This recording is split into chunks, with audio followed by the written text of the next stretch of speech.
There we go. Check, check. Mic check. 1, 2. Mic check. 1, 2. There we go. You little... Take an extra day off and everything falls apart. Everything just starts decaying when you're away. That's just how it is.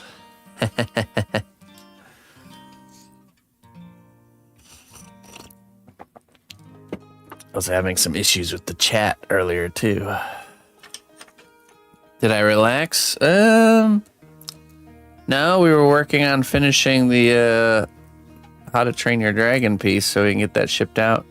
Today we send it out. Mission accomplished. All documented, ready to go. I'm very happy.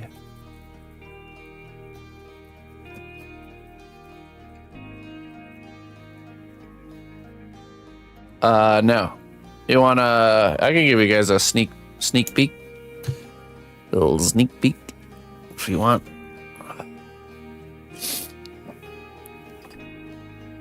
Hello, hello. Ship it. That's right. I still don't think I can tell you guys what it's for. But it's technically an available piece, so... Is it trained? It's trained. Now let me grab it. I'm actually really happy with this one. I really solid presentation all around. I made a little wall hanging stand because it's a wall hanging piece, but I don't know if they will be able to display it. So, I mean, they should be able to, but just, oh, let me turn the filter here.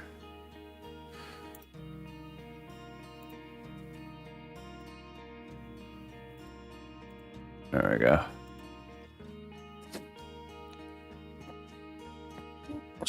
I should probably hook it up here. It's the best way to show this. Oh.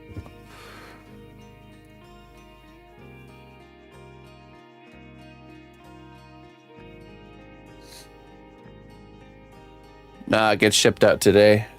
We had to finish it and then document it yesterday. Okay, so there we go. Got our battery compartment down here. See? And then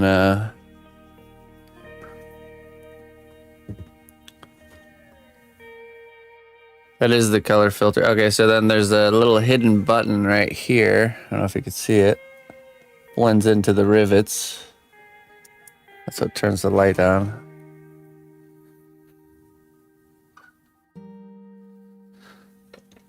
So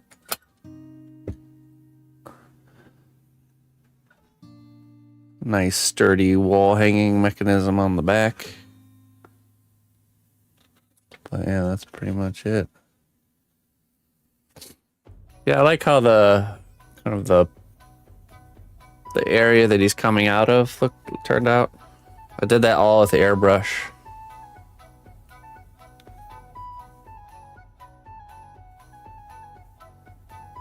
It's got a really nice side view.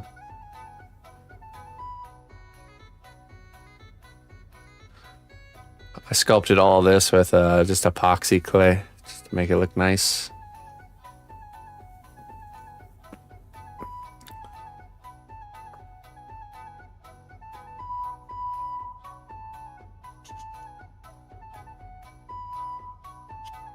£5? Yeah, geez, I don't know. Pretty heavy.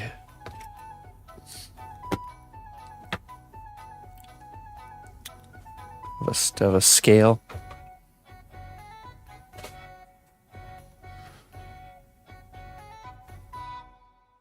I don't know where my scale is. I'll tell you after I box it up later and ship it. 7.25? Yeah, probably somewhere in there. I'll say maybe somewhere around 10 pounds, I would say. Altogether. I used a nice piece of maple for the back. So that's some nice hardwood. Oh yeah. But yeah, there it is. Off you go.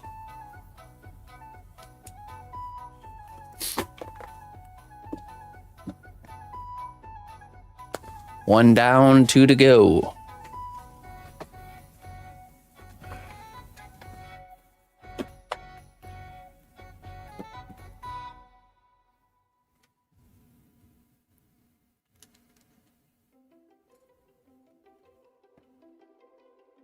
Thanks, Mike.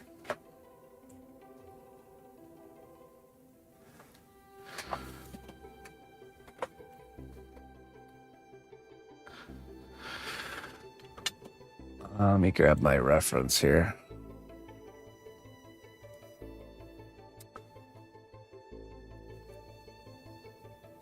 All right, filter.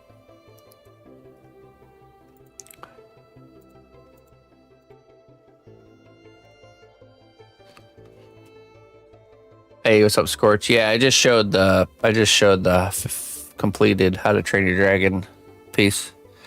I'm not doing it again, Scorch.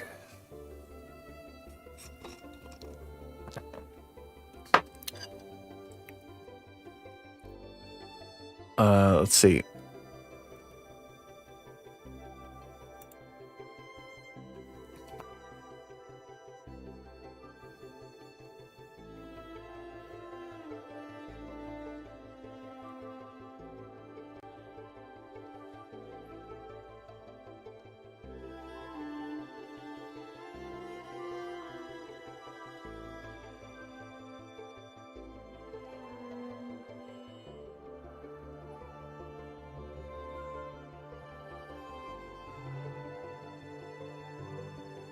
Oh, that's right. Discord. Oh, no. No, I didn't say what it's for. I can't yet. Soon, probably.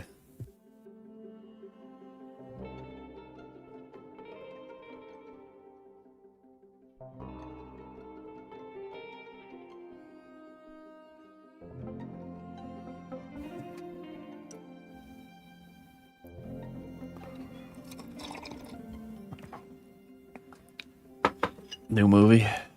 How to Train Your Dragon 13. No.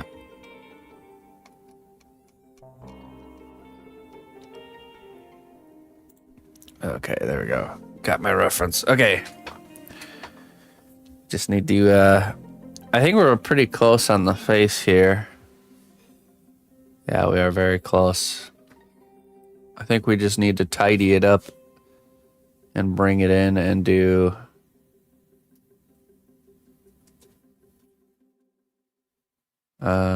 like textures and all that stuff. Pretty happy with where we're at. Okay. That's always good. If you sit down after doing a likeness and you haven't touched in a day or two and then you still like it, then you know you're in a good range. So usually, most of the time, you can tell if there's something off at that point.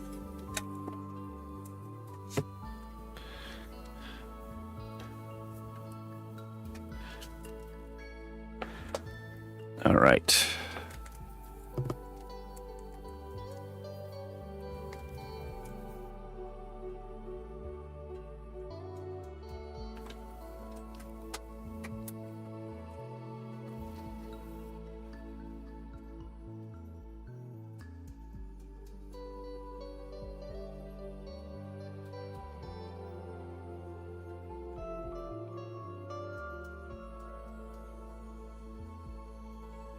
Oh, so big shout out to Focus Entertainment for this project, and they just got back to me with I got 10 game keys to give away for the game. So I'm not sure, we haven't quite talked about how we're gonna distribute those, but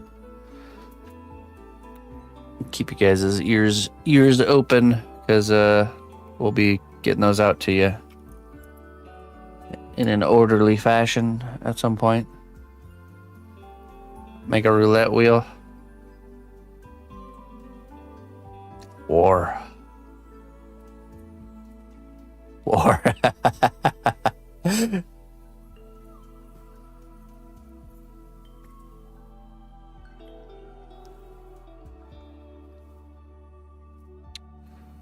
War.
Who's feeling lucky?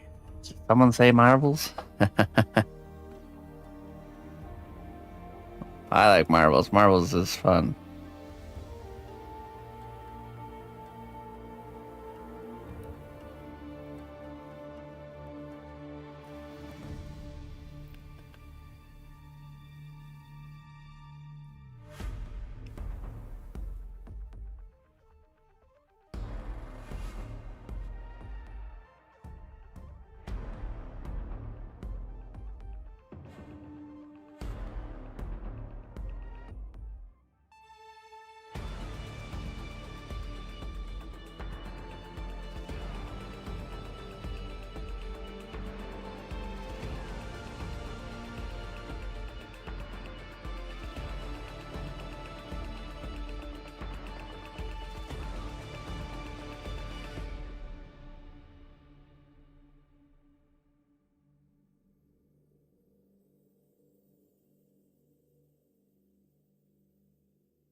Hey, what's up, Funka?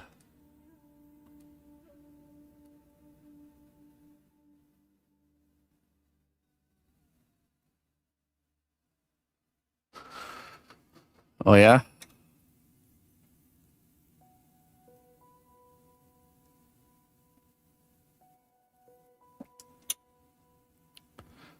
I need to get in there and do some reference harvesting.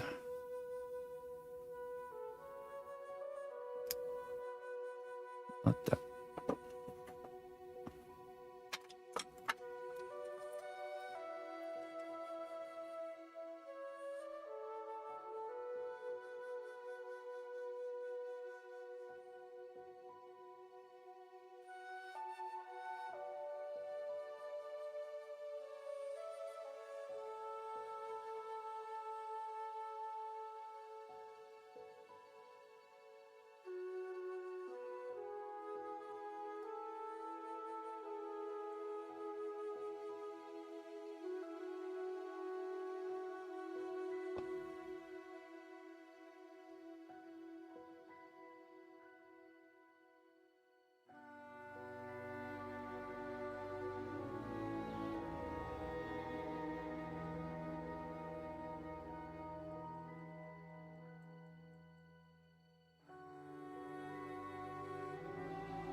Tool maintenance.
Mm-hmm. Well, I was using it for epoxy clay, so I had a little bit of cured epoxy clay left over on there.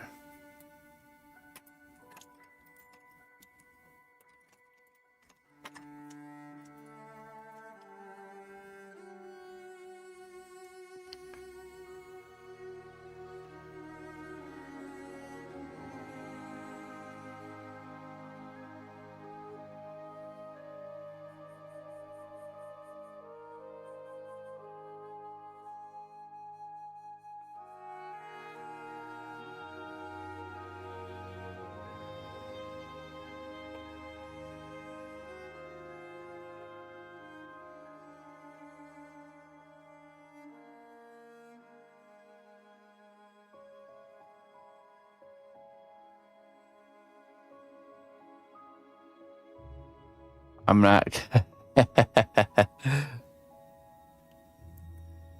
Ah, yes. S, the wizard has fallen into a deep contemplation.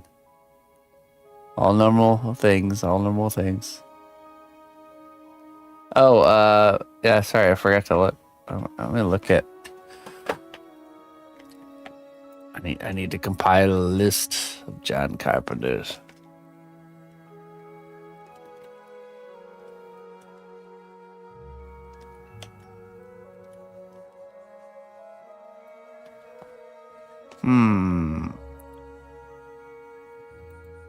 Oh, Escape from LA. That was a good one.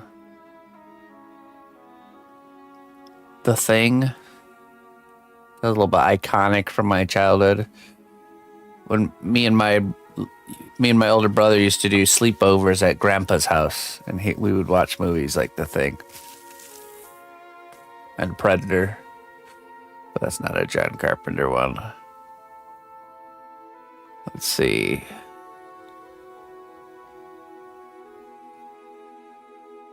Ghost of Mars was a good one too. I remember that one.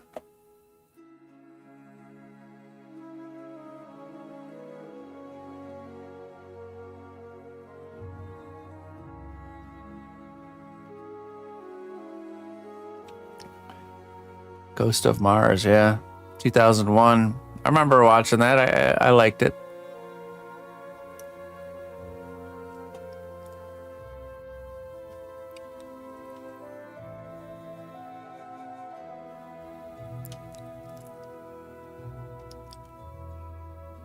Escape from LA, Escape from New York. Oh, okay, I didn't know he did those ones. Village of the Damned.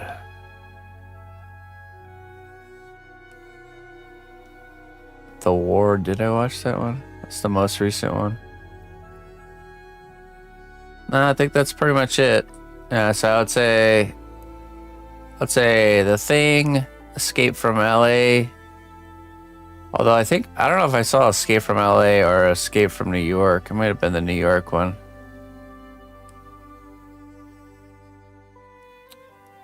And then Ghost of Mars. Oh yeah. Oh, you did Big Trouble in Little China. That's probably my favorite then. That one.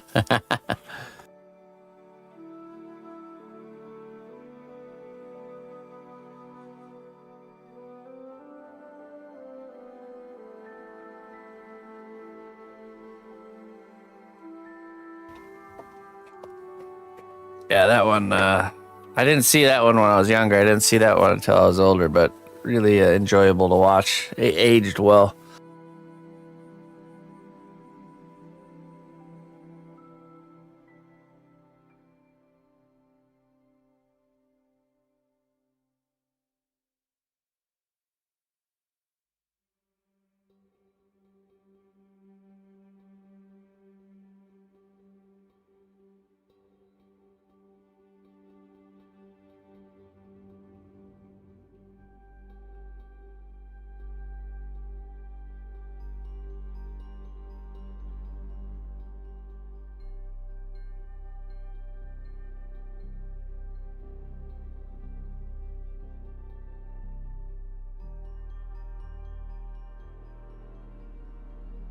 Hey, Looney Lorna, holy cannoli.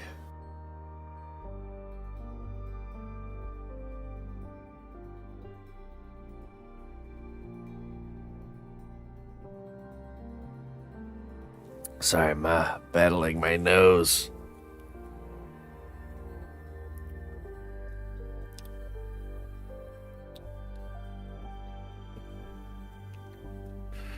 Yeah, that's rough there, Looney Lorna. It's a lot, definitely a lot.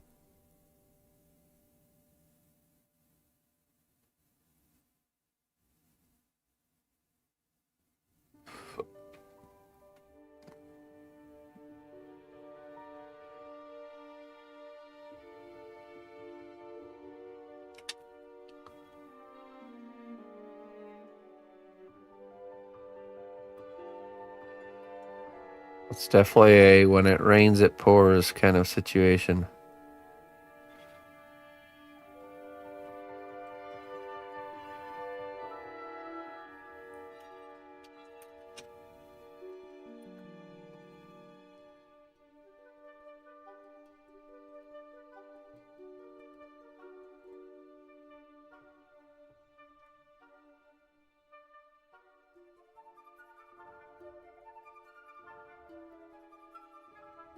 We at the cnotbusch Kingdom are here for you, Looney Lorna. In this time of trouble.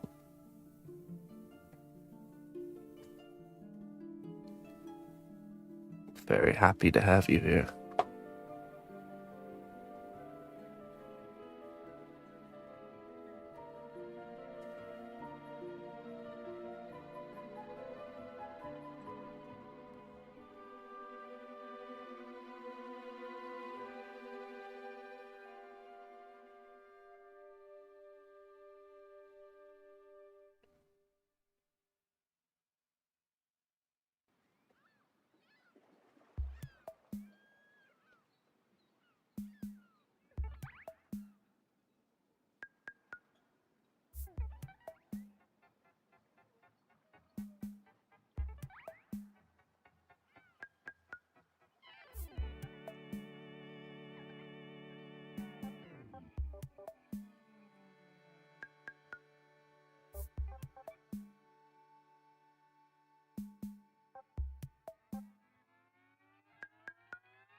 Jeez.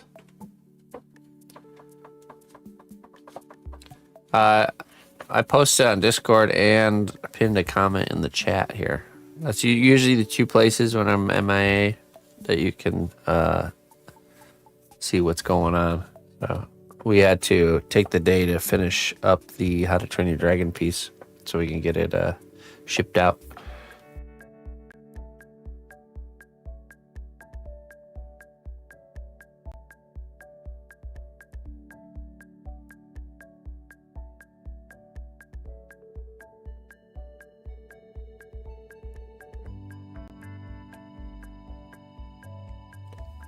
Yeah, that's right. I wrote taking Monday off, kind of feeling like ignoring Looney Lorna today. But basically how it went. Sorry for anyone caught in the crossfire, but this is personal.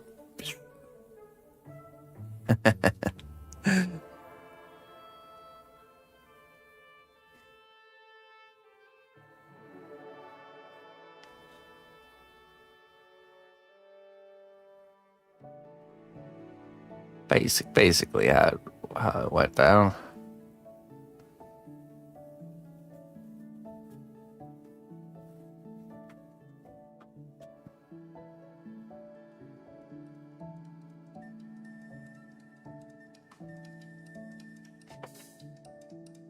Actually ended up working out perfectly because the guys showed up yesterday to rerun our drain pipe.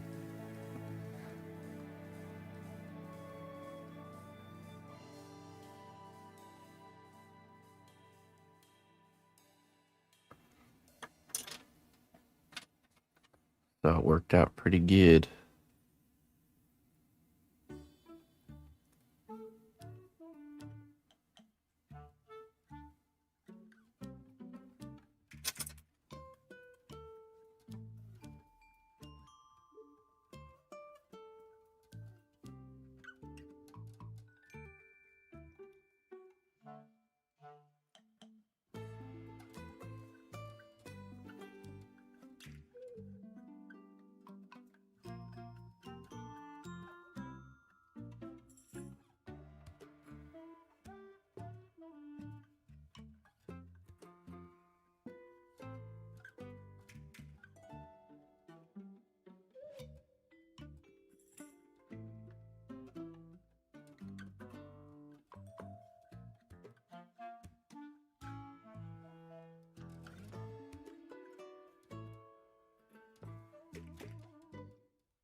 Time for an iced coffee, huh?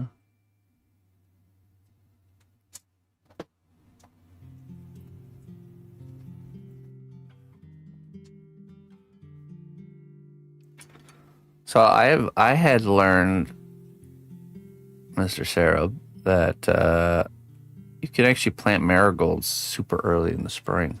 Did you know that? I thought that was a summer deal, summer thing.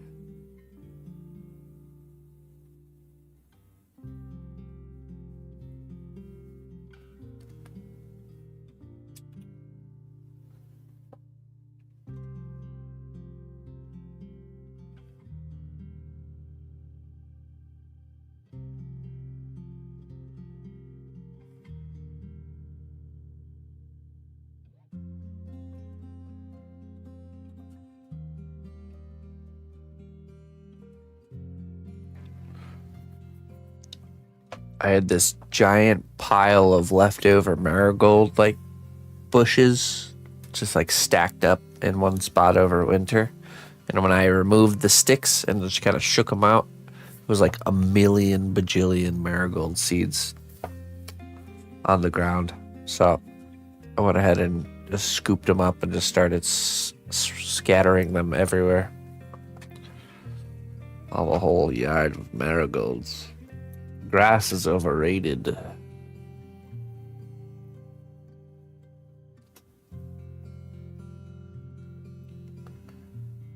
Marigolds are one of my favorite flowers because they like literally just they bloom the entire season. They once they kind of start blooming, they just don't stop until like winter basically.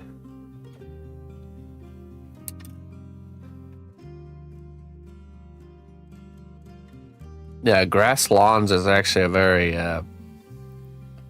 not how things need to be. There are places in the world where grass lawns are natural, but mostly not. Mostly it should be just a bunch of diverse plant species.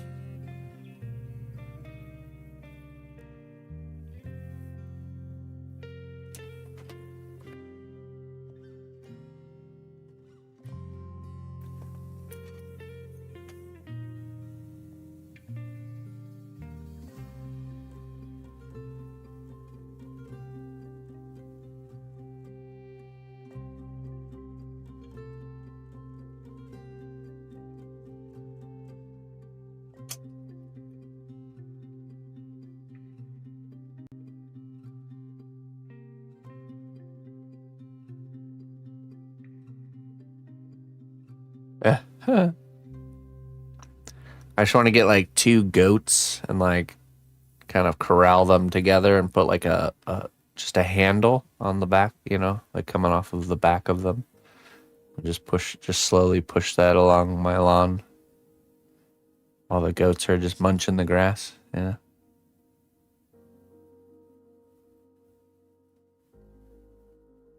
Hey. Oh, my stuff's broken. Well, everything's broken.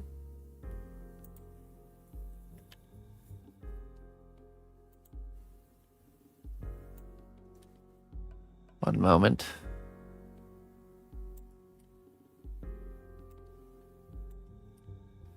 Mr. Charles. Hold on.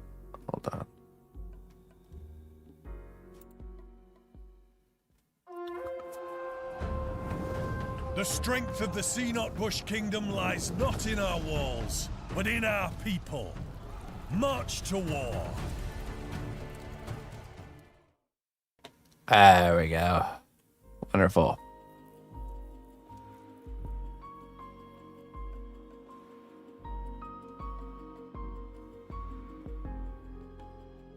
Alright, hopefully that is fixed. There we go.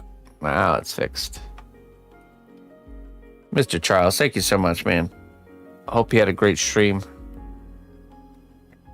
We're sculpting a lady from the game, John Carpenter's Toxic Commando. Working on the likeness. We're also doing some zombies. I decided to do zombies by starting with the skull and baking it, and then layering on top to like add the flesh. The flesh. It actually worked out really good. It's a nice strategy. They're kind of like crystal zombies, crystallized zombies. Quite happy with that approach. It's for, this is my sketch here. Where is it? Oh, where is it? Ah, yes. That's the game plan for the piece. Sketch. The rough build.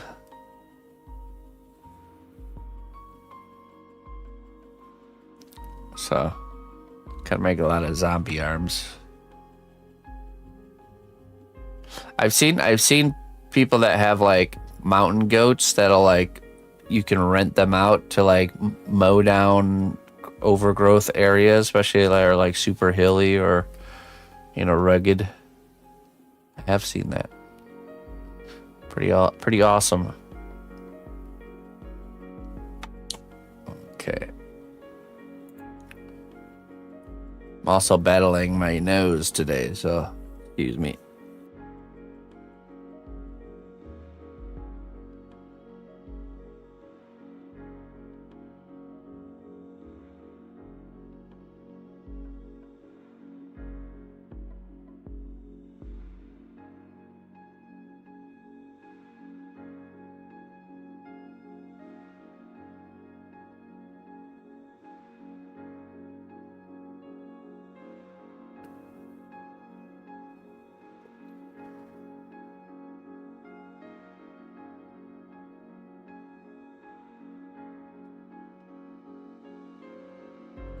All right.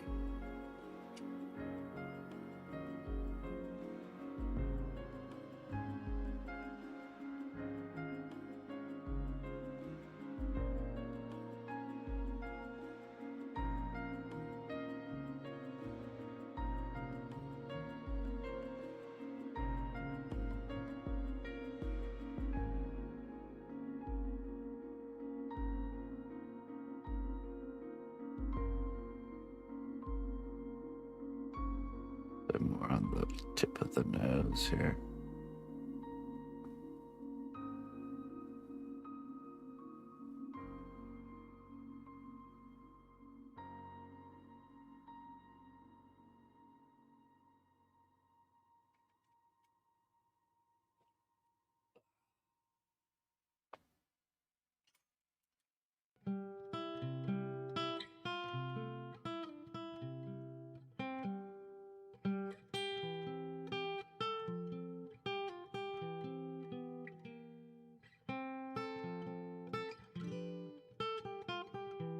Seem to know a lot.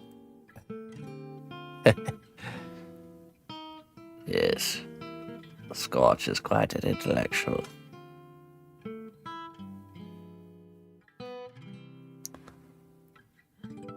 A preserver of knowledge. A brain.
Yeah. Last night I was watching a video on different types of screws. The world of screws.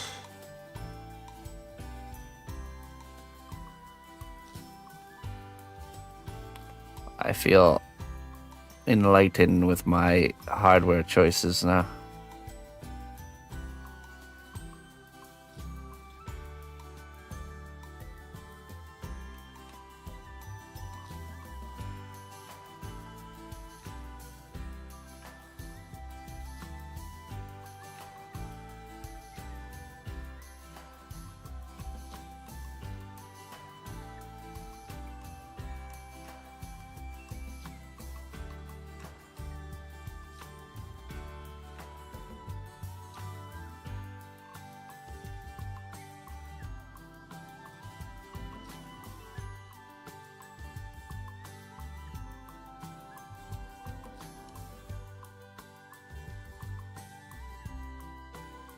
Wait, what?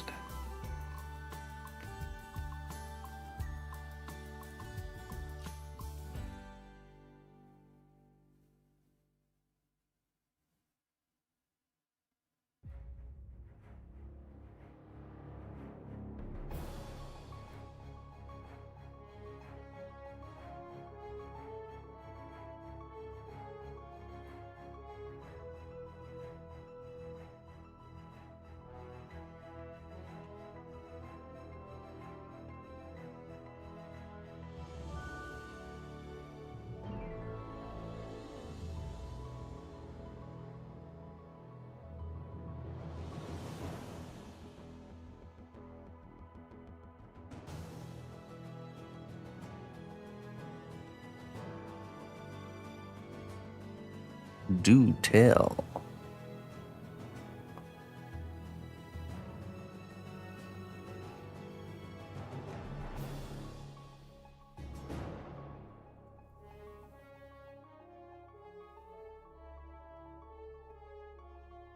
Mr. Charles, I really like your pursuit of the clay arts efforts.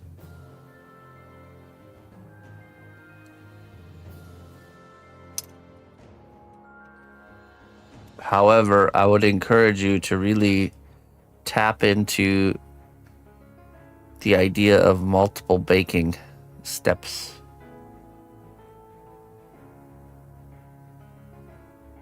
You're resisting. I can feel it. I can feel your resistance. Don't resist, Charles. Submit.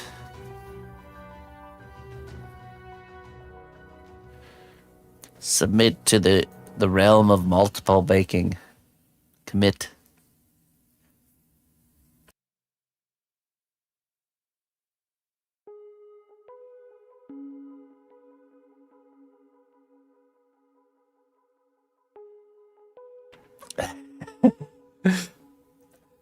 Not Jones. Charles is like showing an articulated jaw on the character that he's made. All of it, none of it's baked whatsoever, and he's still articulating the jaw. Just bake the jaw, okay? Just bake it, make it look pretty in another layer, all right? Bake in the function, and then add clay on top. You just need the clay glue. I think that's what you. Let me get you some of this here. C2 clay glue.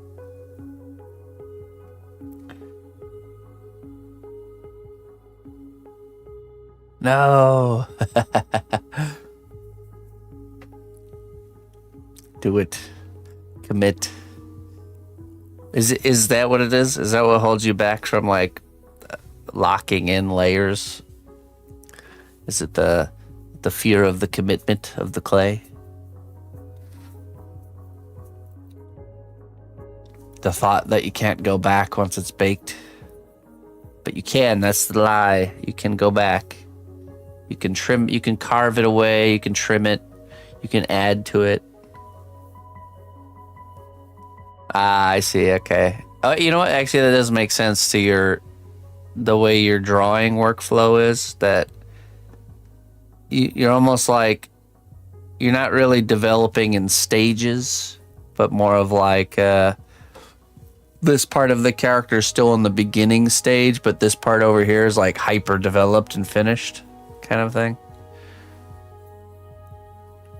So it's just kind of workflow is kind of going into your clay work as well.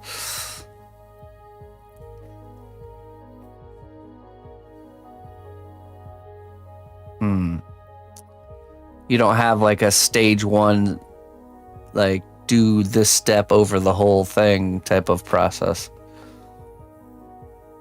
Which I think, okay, that does make sense actually. Yes, I see now.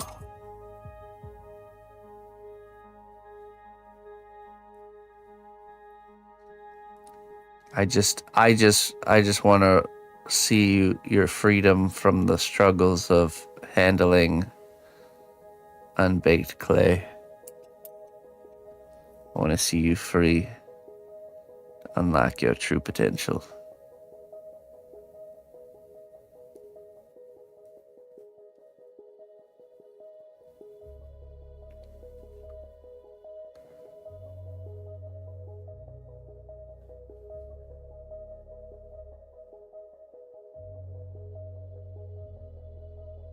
Like a moth. Just flying around, running into things for no reason.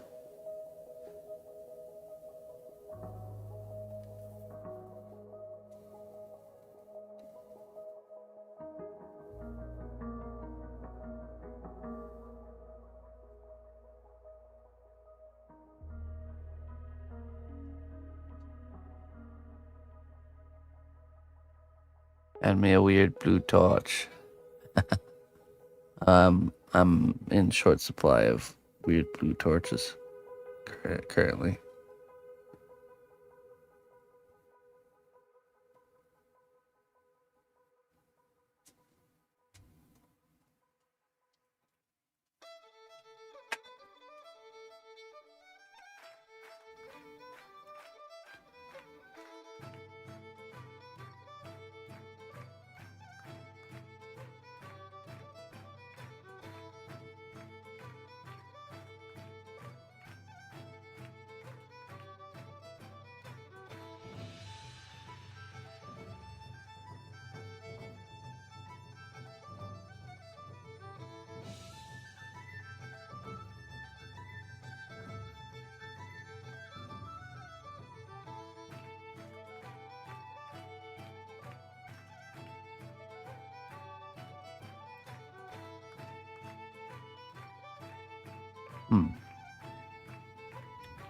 Hey, what's up, Mr. Sib?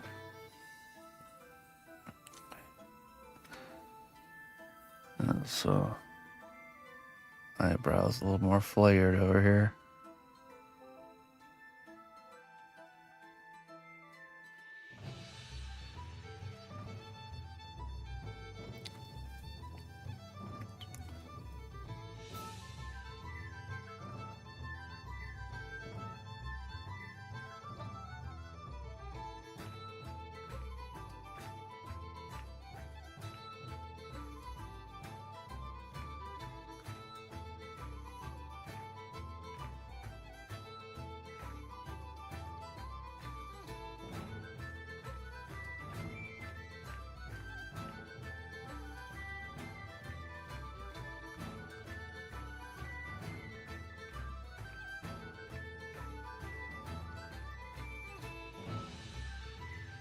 I like the current one I'm using, the craft. I think I have a link for it. It's a real budget-friendly starter setup for sure. And trust me when I say, it's durable.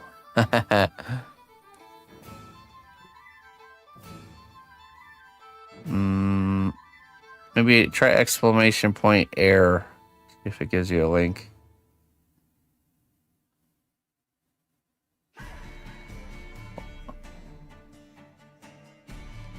There we go. Perfect. Easy.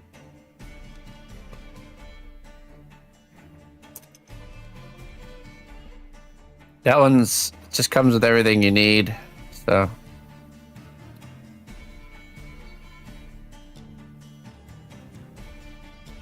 get out the acetone and the Q-tips. No amount of paint can stop acetone and Q-tips.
$139.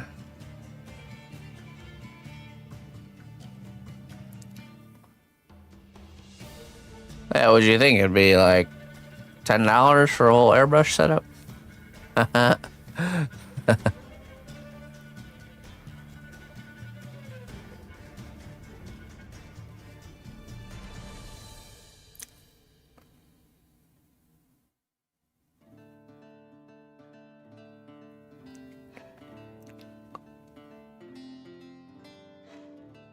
It's pretty budget. That's pretty budget friendly. I mean, I think the lowest I've seen a whole airbrush setup, it's like around $100, and you're gonna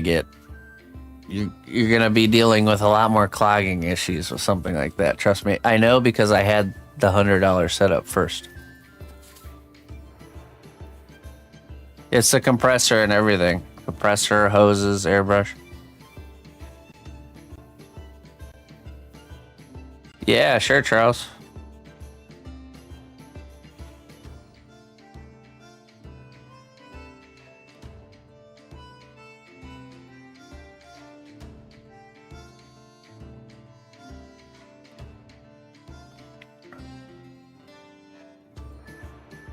Ah, gotcha.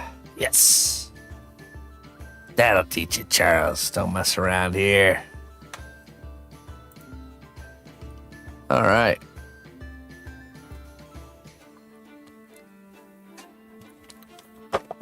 That'll teach you, buddy.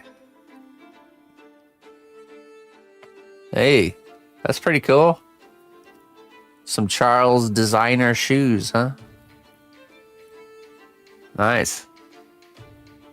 Are these for you yourself, or are we starting the Charles clothing shop? That's cool. It's nice to see you branching out of the paper world and into other mediums. But it's reinvigorating for you.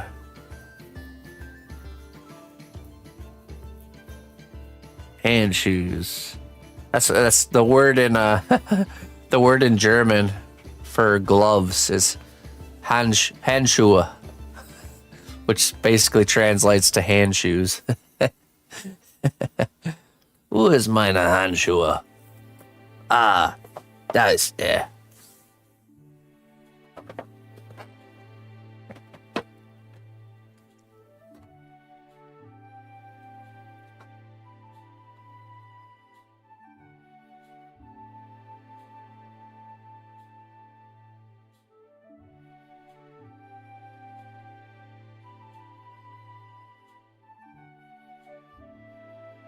Man, this nose, the nose.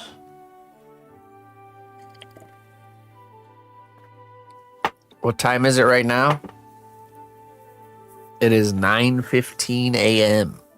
for me.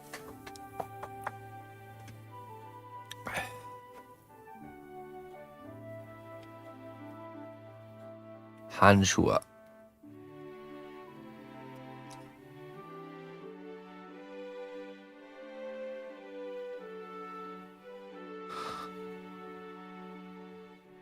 Andra.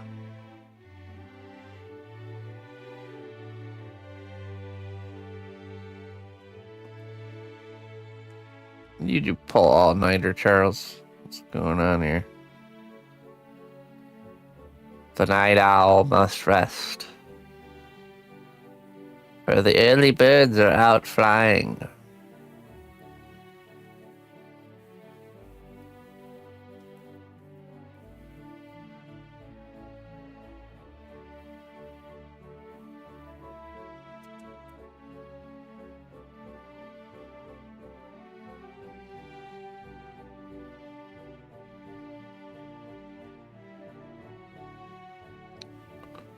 Oh no.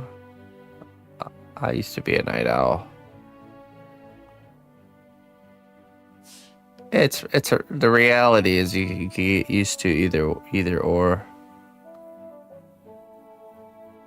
And you could say there's pros and cons to either or. Are you a creature of the day or a creature of the night, Mr. Charles?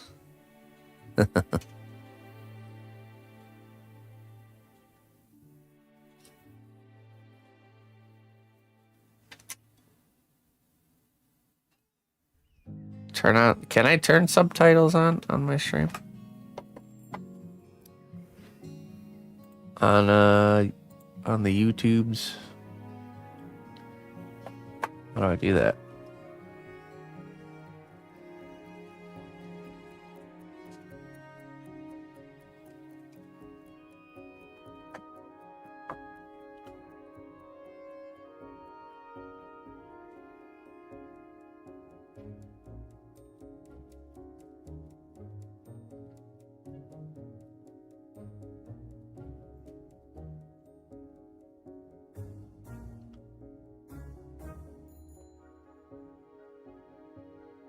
Ooh.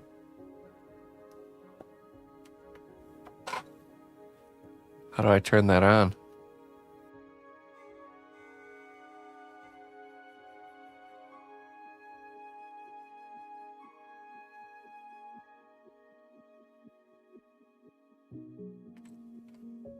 I'm not sure. Let's see.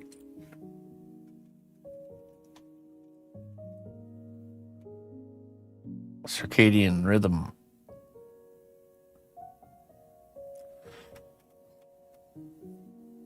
How does the...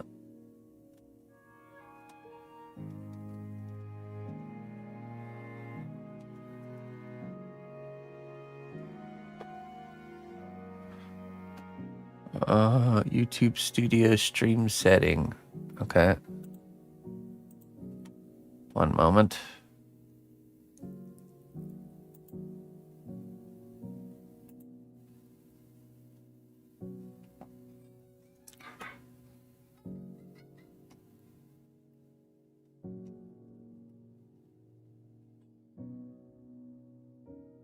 Okay, where do I turn that? Captain stream.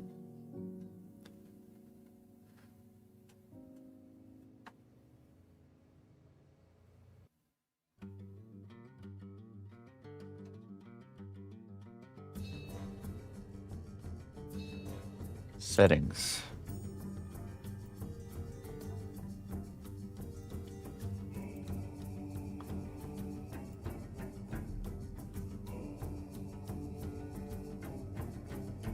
It's probably because I go. It's because I go live with Restream, so I think it's.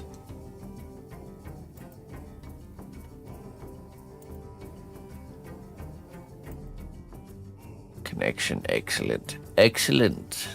The connection is. Edit.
Muted.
I was talking to my wife.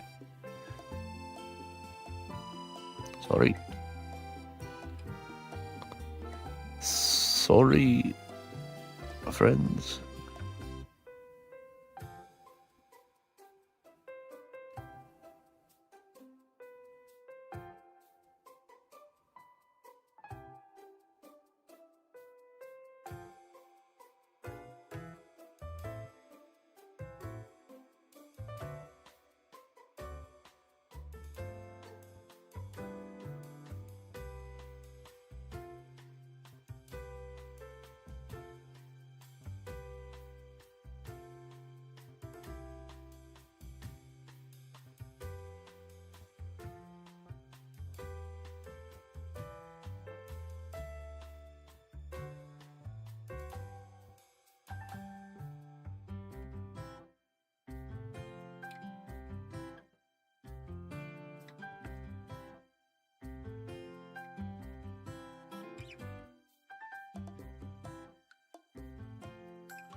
Who? Me? How's Ronan? He's doing good. He's really warming up. He's such a sweet dog.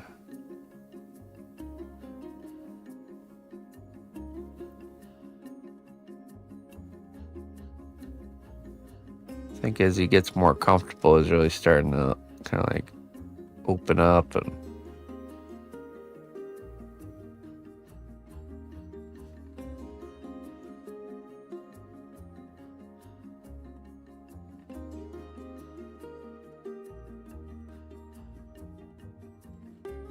still can't hear very much, but that's all right.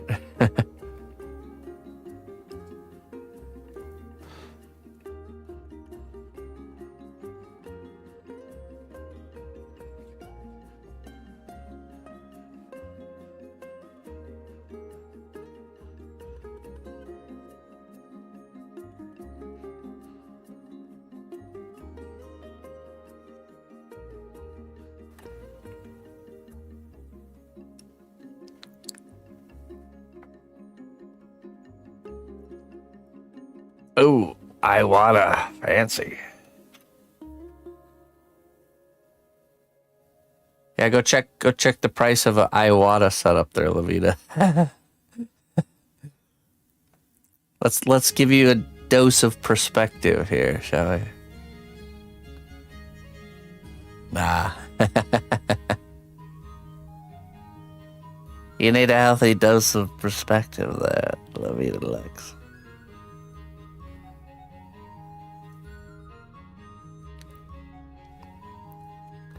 Oh, lovely. Good for you.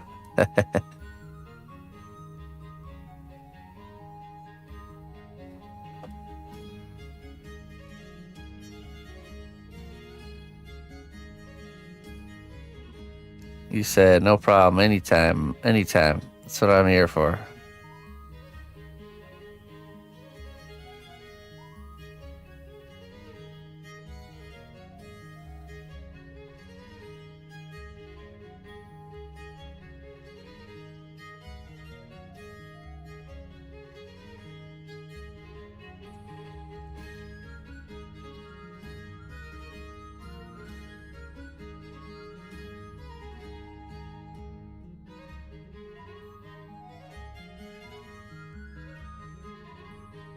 Ah, I see.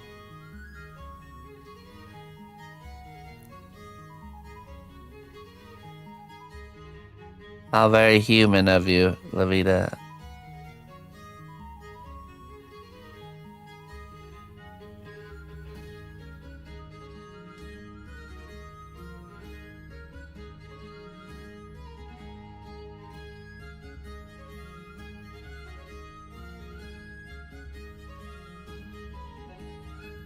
Hey, what's up, Mr. Jones?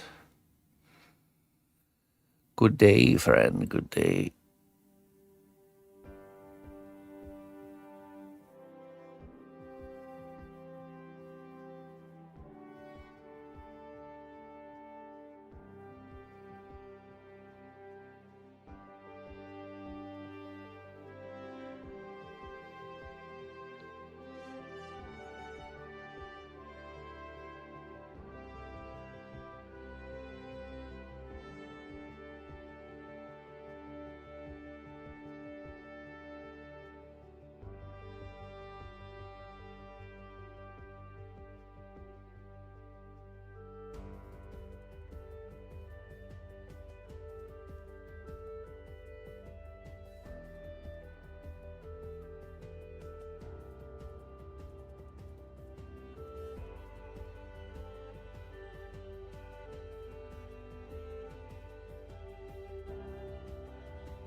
Really?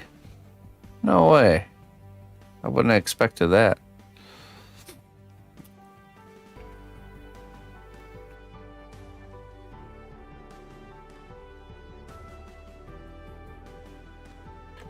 It might be 180 just for the airbrush part, though, not the actual. Is it a whole like setup with the compressor?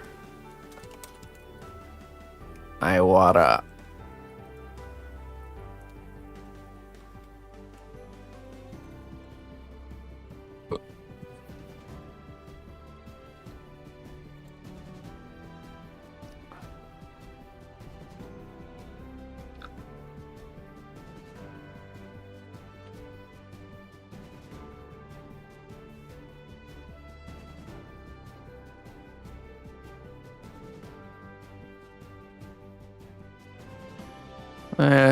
Looking at about $300 for a compressor and airbrush setup, from what I'm seeing.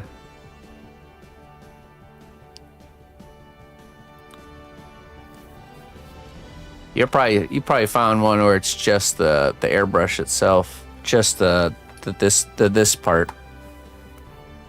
This part.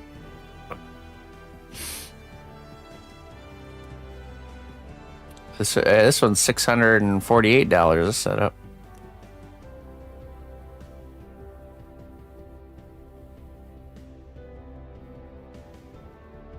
Iwata Eclipse airbrush value set. That might be what you're seeing. Yeah, that doesn't come with the compressor. That's just the brush with the hose. Iwater beginner airbrush kit, $270. That's not bad.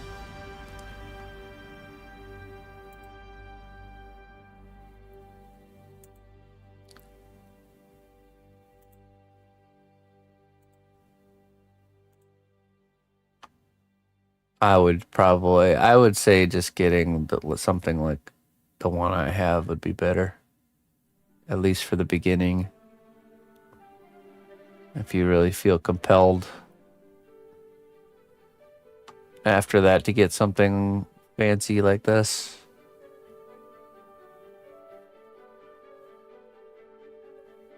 Ooh.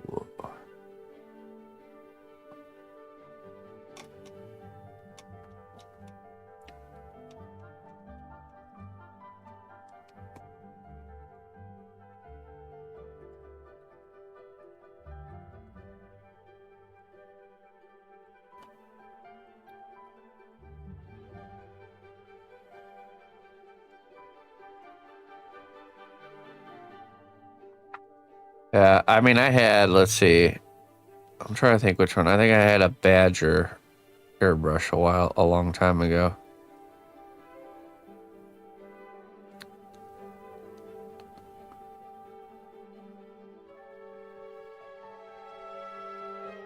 And I remember having just as much issues with like clogs and stuff. if not even more, maybe.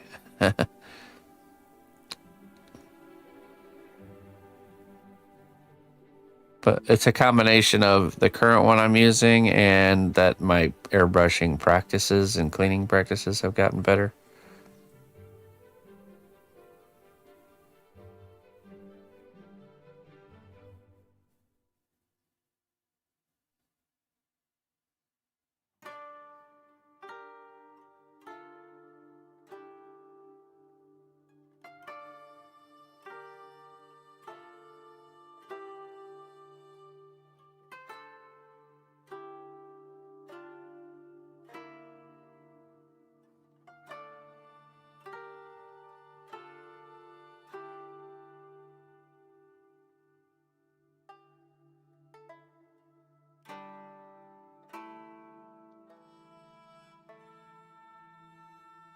Skin color. Yeah.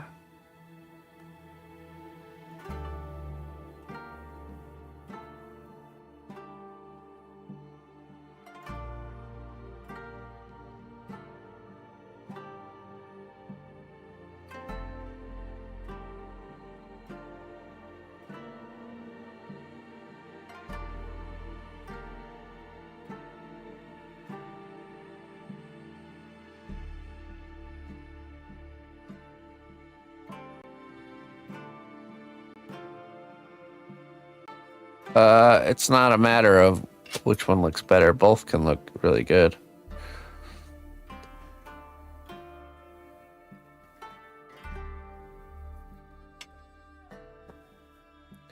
It's just, I think with airbrush, you can get it to look good quicker.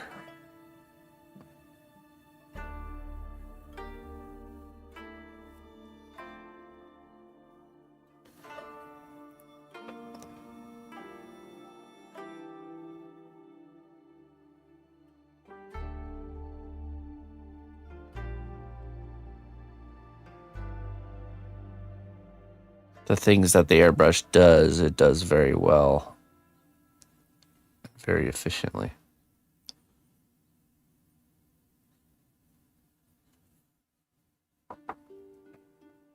Right. Without an airbrush, yeah. But that could only work.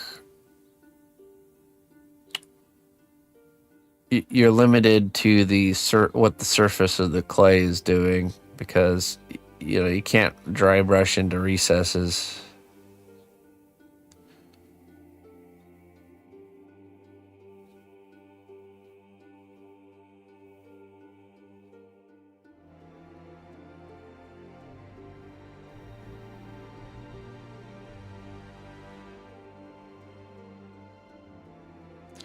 Yeah, the missus uses pastels.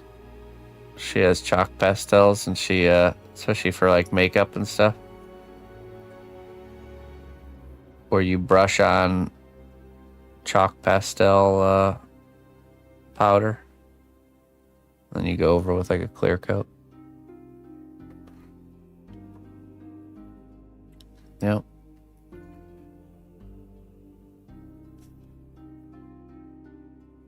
Yep, that's right.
Painting methods.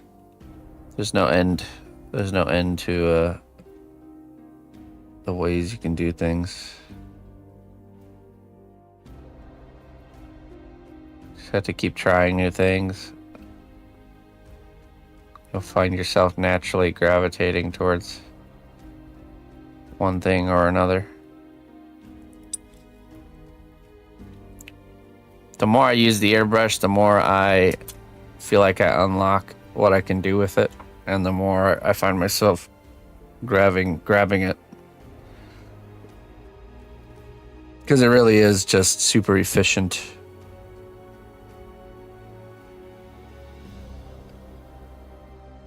It makes really nice looking work very quickly.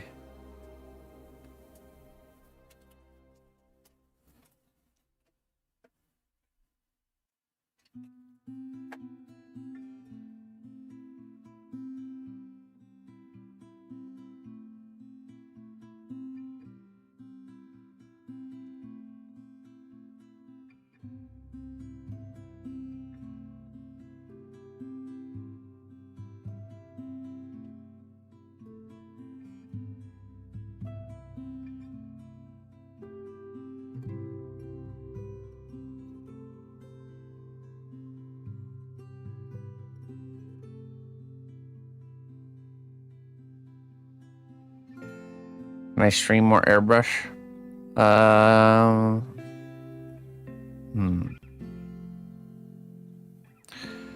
Maybe.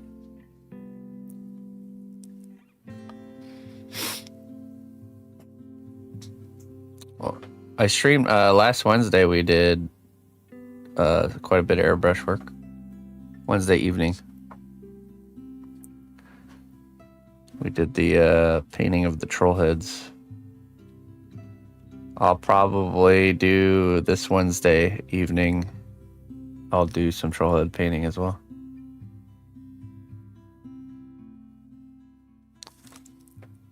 And the dragon, yeah, the How to Train Your Dragon piece. I did some airbrush streams there. Yes, indeed.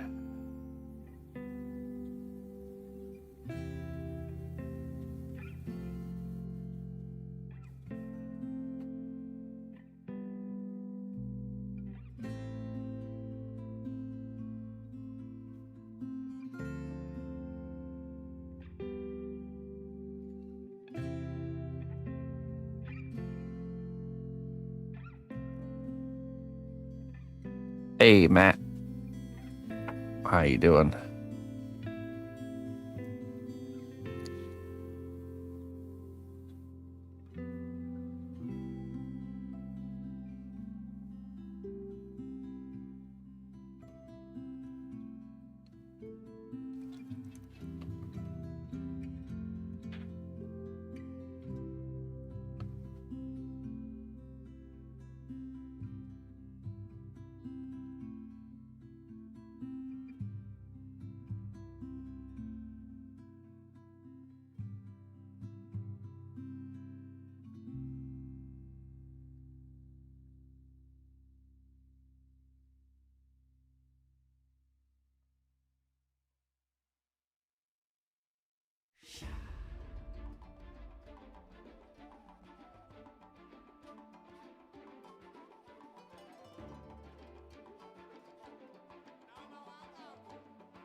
Nice, Matt. Helmet design, huh?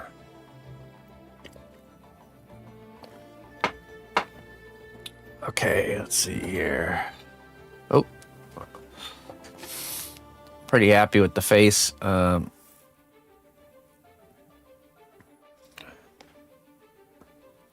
think I'll narrow the neckline a little bit and just bake it and lock in the face and the rib cage here.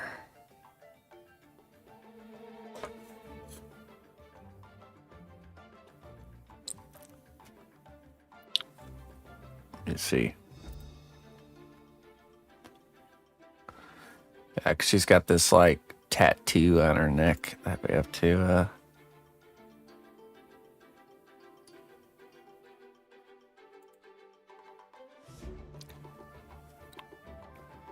mess around with. So let's just kind of carve this away.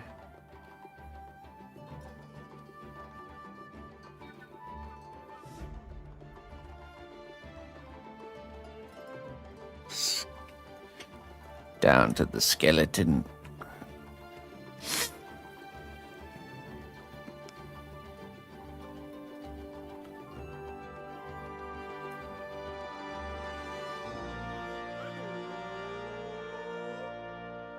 Skin colored. Well, the thing about skin is actually translucent. This is something to realize that when you look at skin, there's actually a lot going on, a lot of layers that you don't even realize you're seeing. You know, there's blues and reds and yellows that our eye just perceives as like a pinkish skin color, but there's a lot more going on there. So even if you did use skin colored clay, you would still want to do like washes and stuff.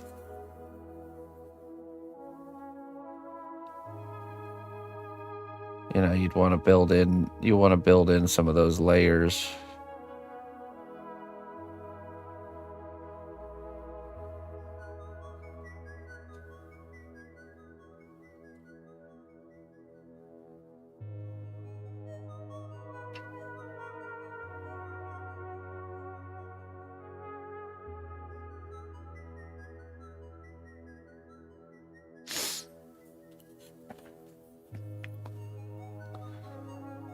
And different parts of the body, different parts of the face have different undertones.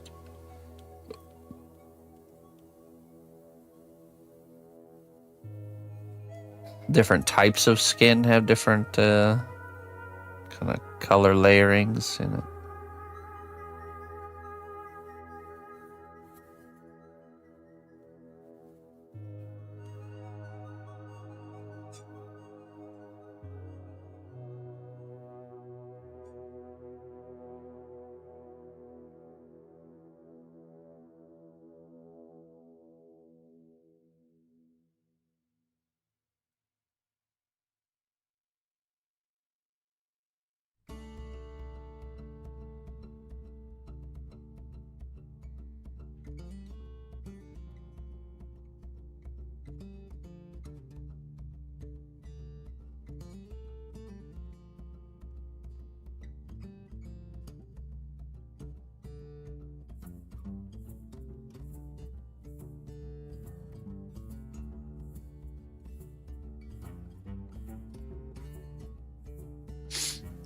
That too, yeah. It's really hard to see that surface texture and stuff. Can leave like fingerprints behind that you just don't see until you add a couple layers of paint, and then you're like, oh, oops. Oops.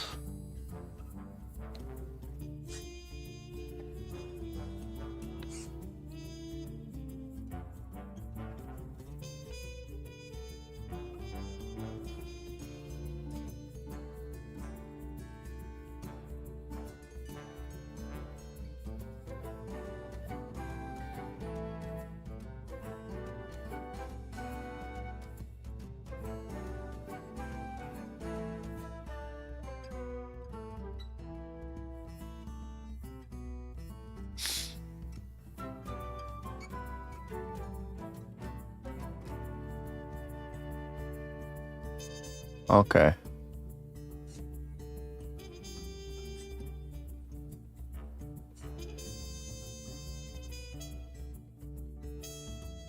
Let's bake it.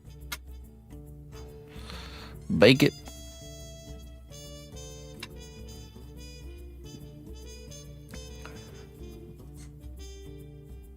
Get that in the oven. And then we'll work on some zombie stuff. Oh, that's cooking. I'll be right back.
All right. Time for zombie stuff. Now, let's see here.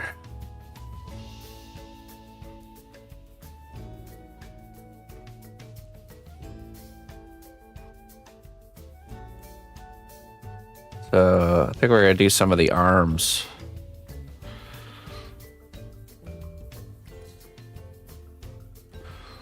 We'll just treat each arm as like a individual thing. Huh.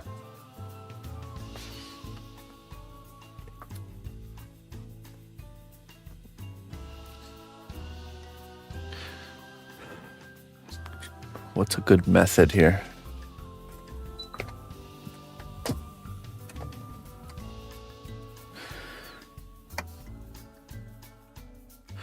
I think building some sort of a substructure out of clay that we bake.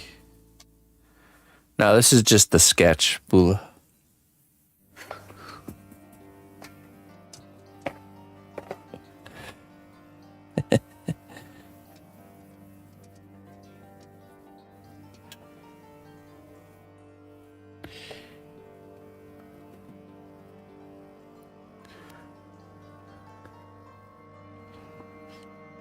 Ronan is visiting me. Yeah, buddy.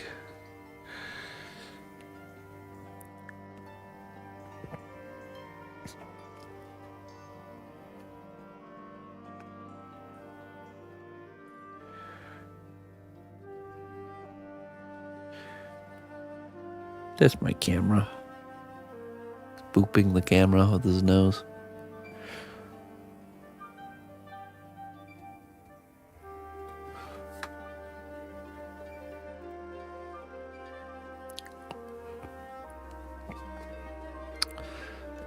He's doing good. He's been really settling in well.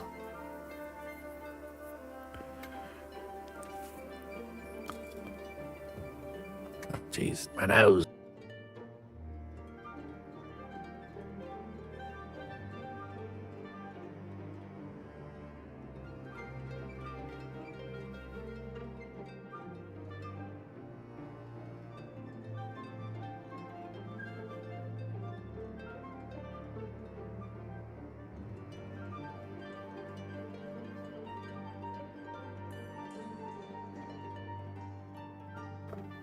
You know, I think now Annie and him get along really well, and usually Annie's not very good with other dogs, but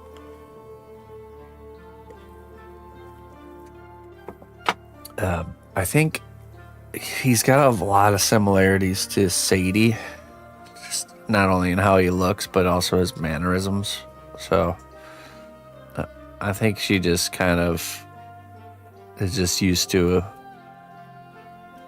you know, they got along just fine too. So she's kind of settled back into that same way.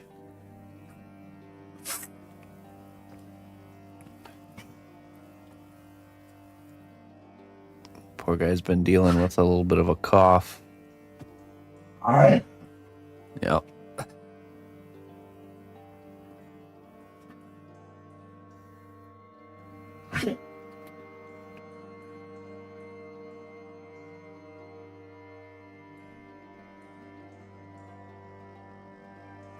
Yeah, he's got that old man cough for sure. Like straight up sounds like an old guy's in the next room sometimes. Like, who's that?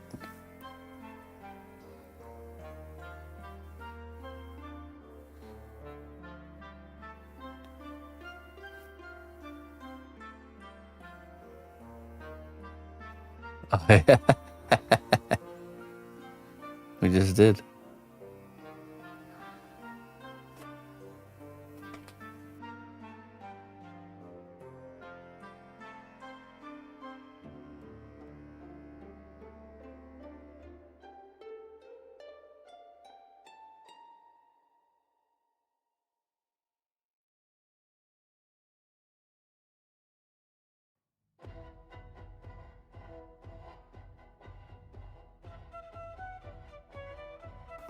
Doesn't even cost. I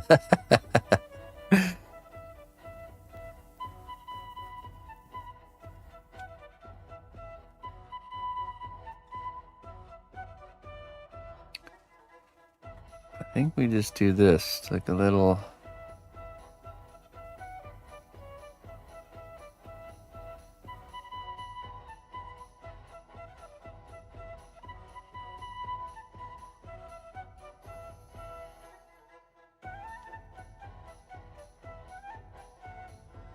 Hey, what's up, Brock? Good morning.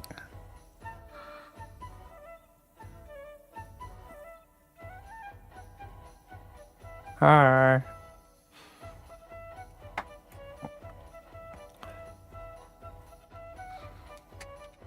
Hey, good, Lavita. Very good.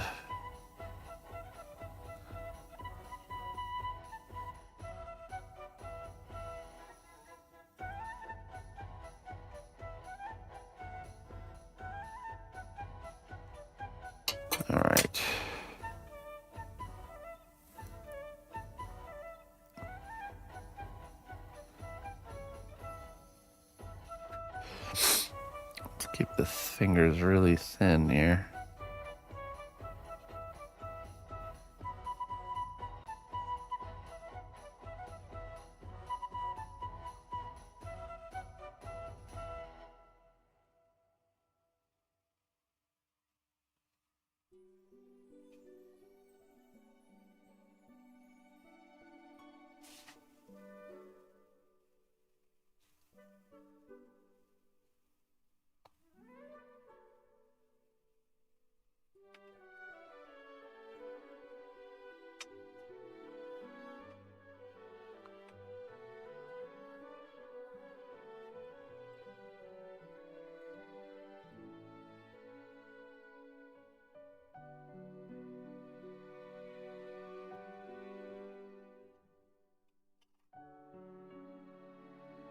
Measure.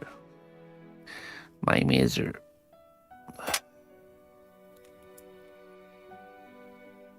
Master of what? What am I a master of?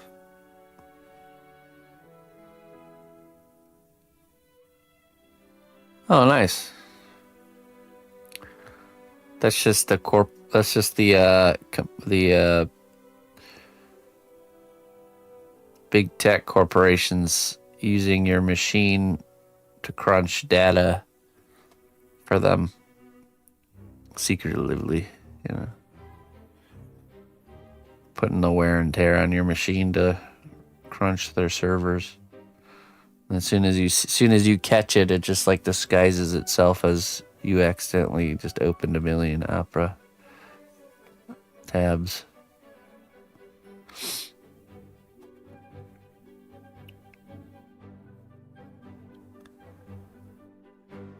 Yeah, you're part of a server farm and you don't even know it.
What should you do if you cut your finger? Let it heal, friend. Let it heal. If it's really deep, you just put a little bit of super glue in there and pinch it closed. Otherwise, just let it heal. Cut.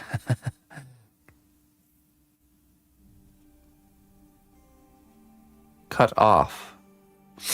Oh, cut off. Grab your cut off finger and go to the doctor, and they'll put it back on. Get it on ice, you know, a little ice box.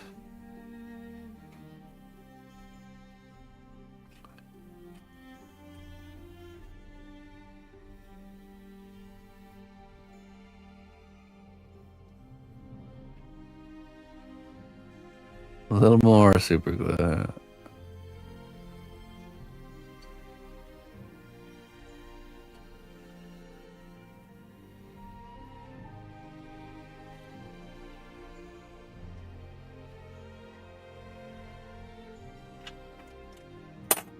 Alright, let's see here.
Hey, that's future you problem. Well, hopefully not, but cross that bridge when you get there, if you get there.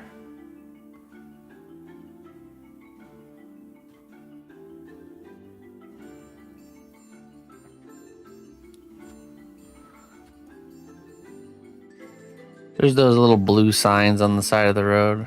Hospital this way. Just use those.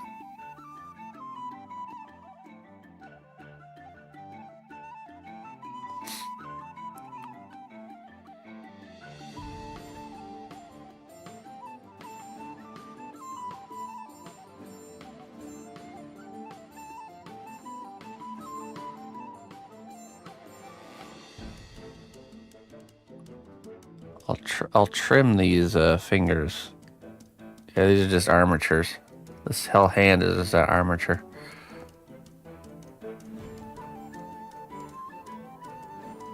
Okay.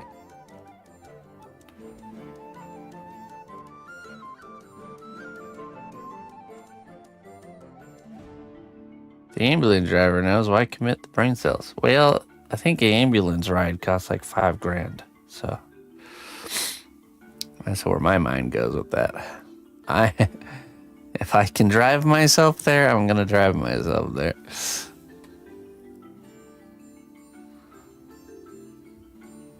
I don't need an expensive car ride, that's for sure. What a delivery business, huh? The pinnacle of delivery services. Ambulance. Can I start my own ambulance business?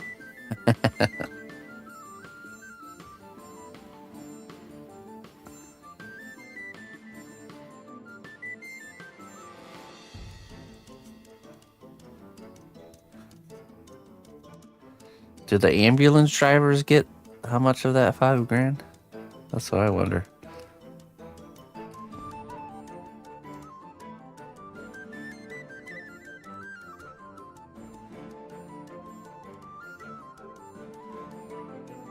There are private. Yeah, actually, now that you mentioned, I think I've seen some of those.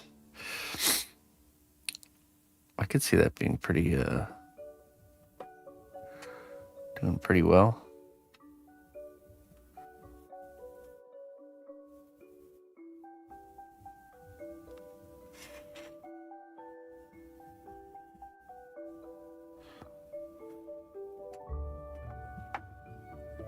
How's an EMT and you didn't get paid much? Okay, how many like deliveries would you do? How many deliveries would you do on like an average day?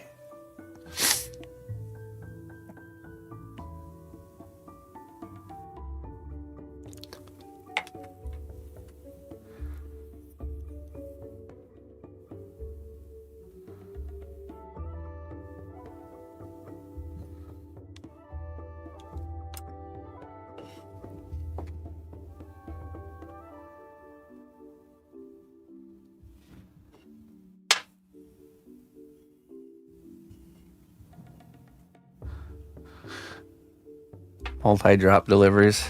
Pick up a few on the way. This is the next tier of DoorDash.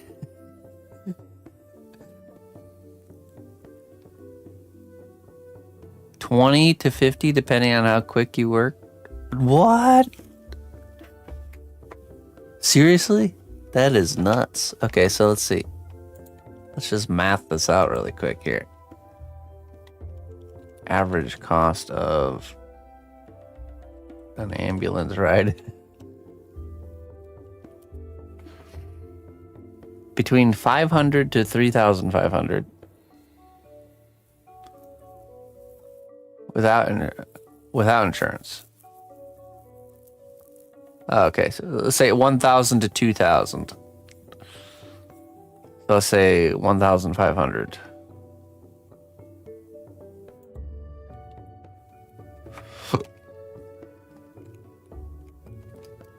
So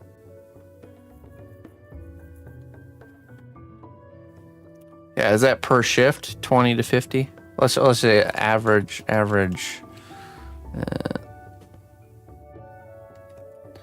deliveries per day for ambulance service.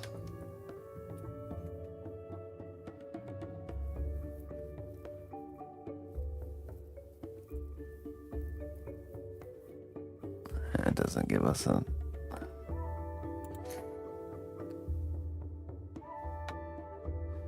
An ambulance can run 7 to 8 jobs per 12-hour shift.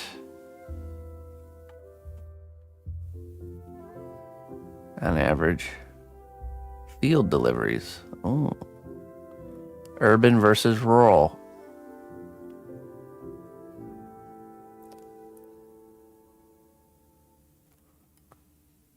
Okay. Well, let's just go with the 8 jobs per day. Let's just say 8 jobs per day.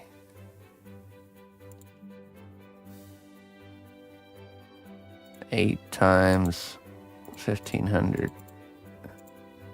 $12,000 a day. That's sustainable, right? And you probably got what? How much of that 12,000 per day? Probably not even one of the 1,000. Can I just have one of that 12, please? That's crazy. Pretty crazy stuff. All right, let me look up. I need anatomy reference. 14 an hour. What, really? That's it? The 2015, but okay. But yeah, that's nuts. 14 times, let's just say, what you said, 12-hour shift? $168. Wow. Okay, so 12,000 minus 168. You probably had a co-driver too. Oh yeah, that's fair. You get 168, and the hospital gets 11,832. That's fair. I mean, you're just driving. Come on, don't make a big deal about it, Captain. Jeez. Anybody can do that.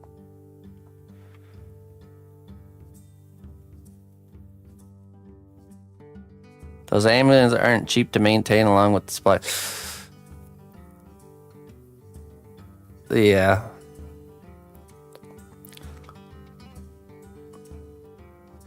Yeah, you're right. You're right.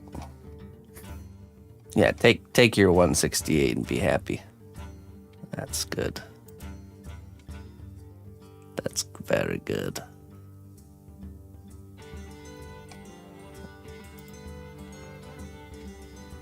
$417 medical tape.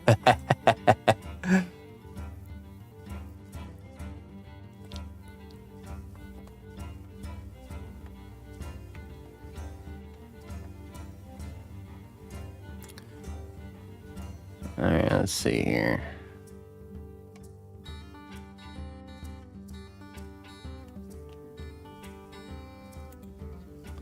Okay, so the arm should be about 3 heads tall. One for the bicep, 1.5 for the bicep, shoulder, 1.5 for the, okay.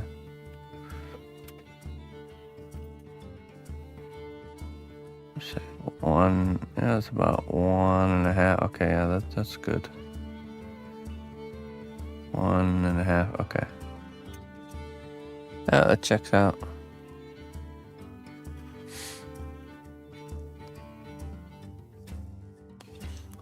Yeah, I mean, come on. Come on. Don't defend that system. We know it's all way overpriced. It's a moneymaker, that's for sure.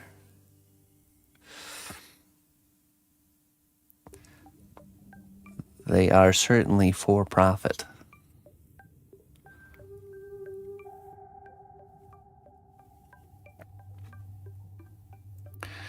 Okay. Let's see. We need to make... How many of these do we need to make? Man, it's cold in here.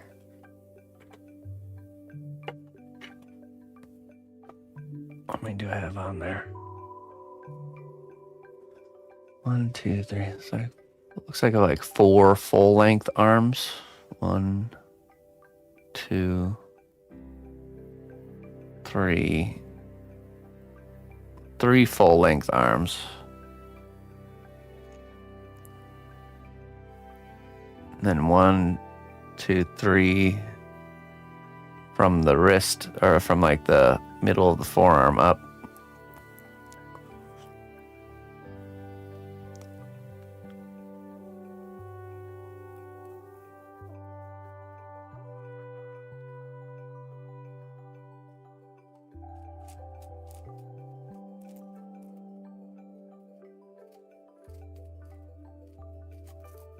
Okay.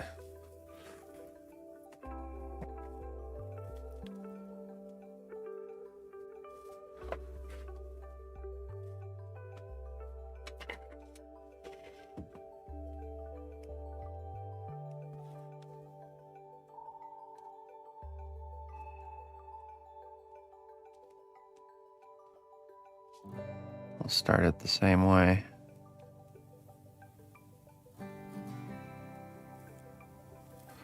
It's freezing in here. Hold on, I'll be right back. You know what, let me just go toss this one in the oven, and then, yeah, I'll be right back.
Okay.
Hold on 1 second.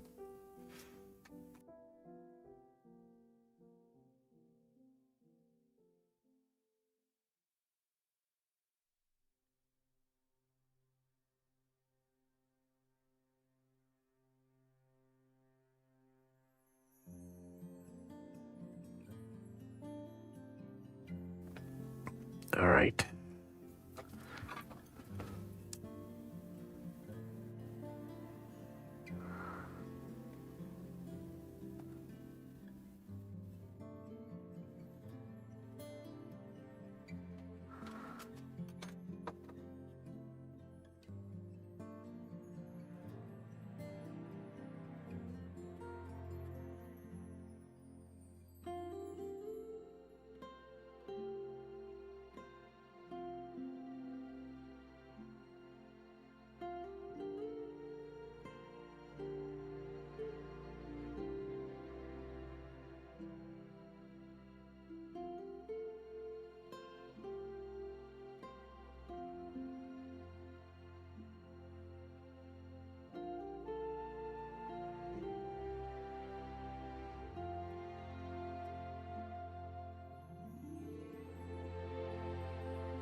Oh, excuse me. All right.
Okay.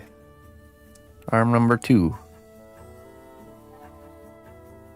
So keep in mind this is like an armature. So we're gonna bake it, lock it in, and then we're gonna sculpt on top of it. And just using the clay as like a structure, the baked clay. It should work.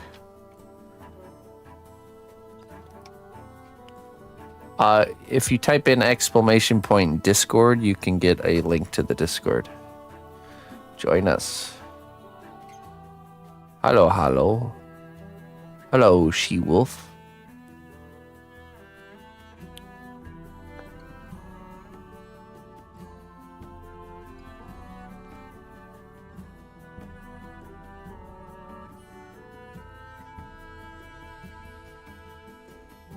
Yeah, I mean,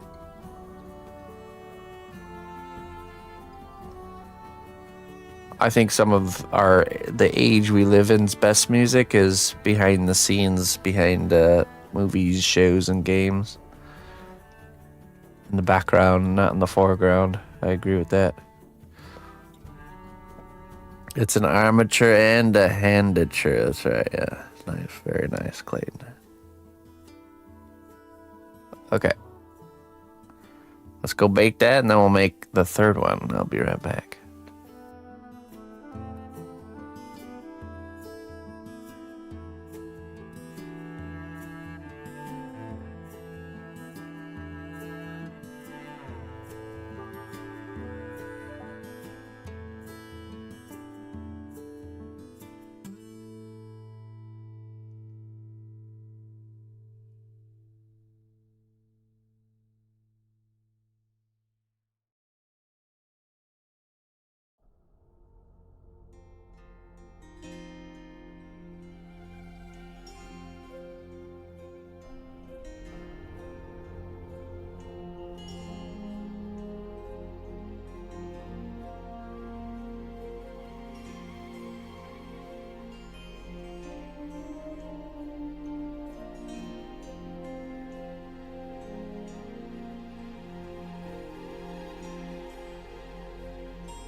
Okay.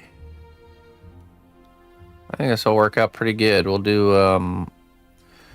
one more long arm, and then a couple short arms, and then a couple just hands with no arm. We'll have all of our armatures, our handatures, and our armatures.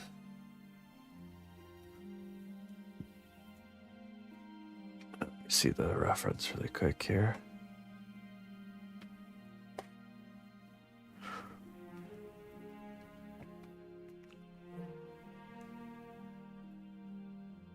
Okay.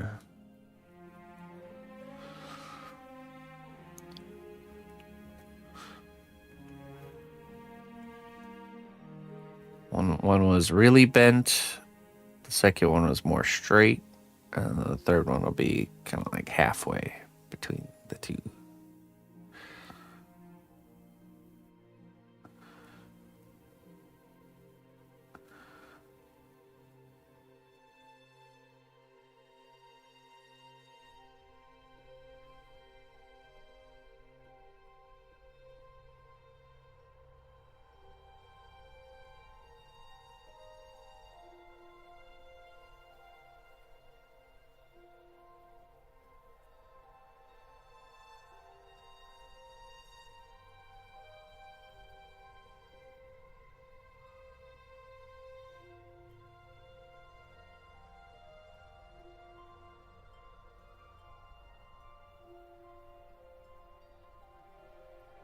This one should be a left hand.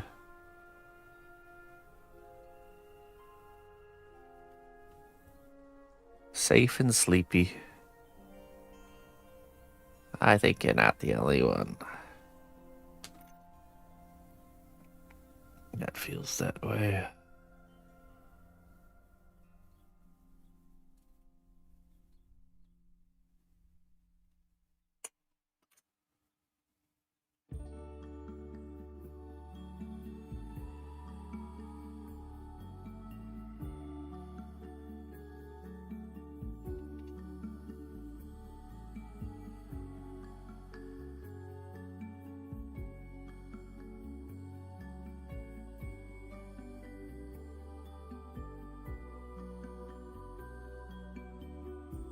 Yeah. Oh, was that the one that you found out that had thought she had arthritis and went in and had like a bunch of cancer everywhere?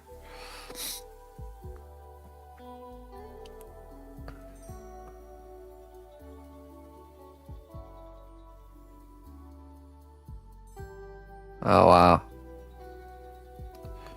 So did the interesting. Okay. Wow. Last week. Hey man. That's I'd rather have that than some long drawn out medical, you know, keeping you alive just to decay slower kind of thing, you know. Personally.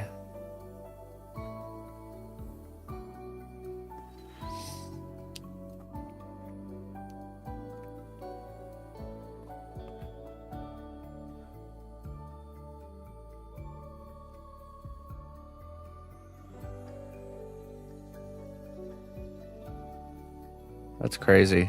Did she do anything about it, or did she just basically find out about it and went home, and then boom, a week later, gone?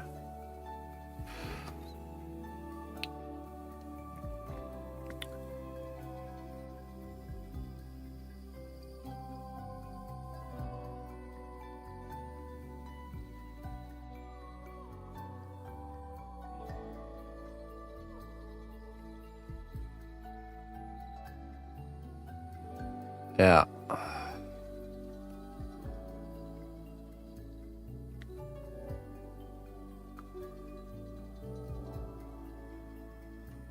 Yeah, no, thank you.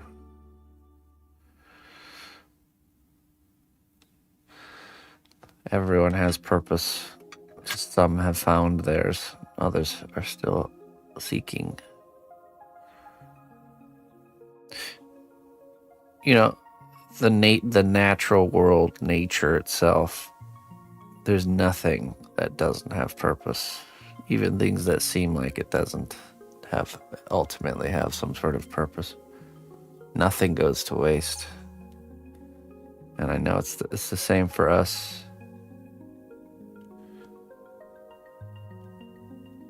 My purpose is to fertilize a tree after I die.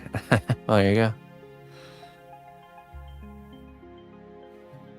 It's a symbol. I think nature gives us a lot of symbols that we can really see just clear evidence of, you know.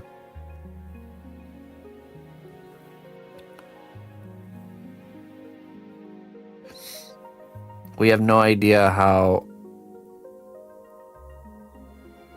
our interactions and existence ripples throughout the world.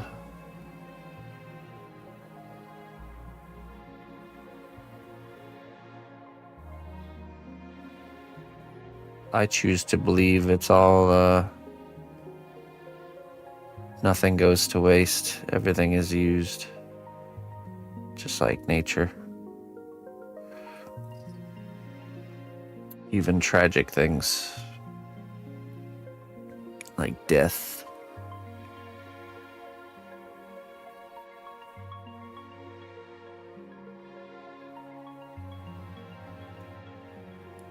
It's funny how much you can learn from gardening when you realize that the fertile soil that life springs from is literally death. It's a bunch of dead plants and dead things. When you make compost, you use, leaves and things that were once alive.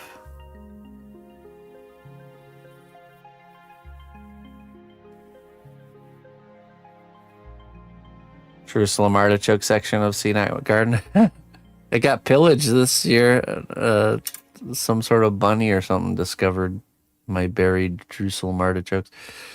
I doubt it ate them all, but definitely ate some of them. I'm happy to share.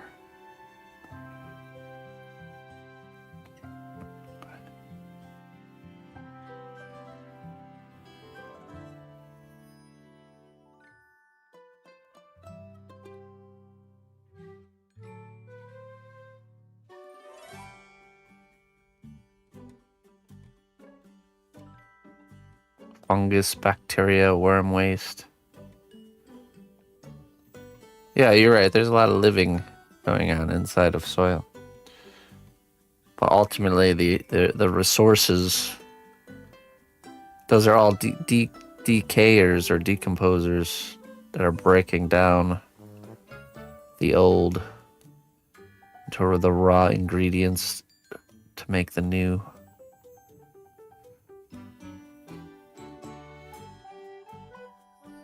The waste of fungus and bacteria. Yeah, oh yeah, for sure.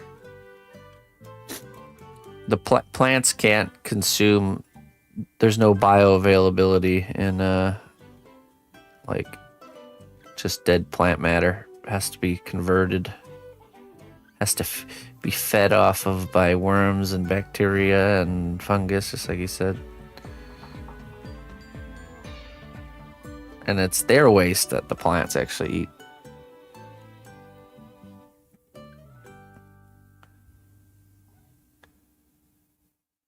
Basically.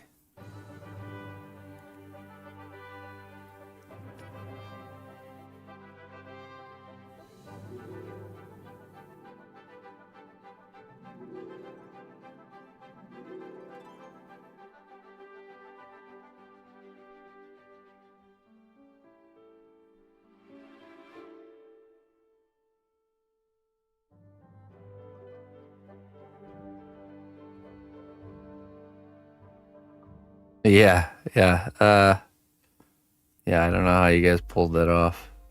What a unique area.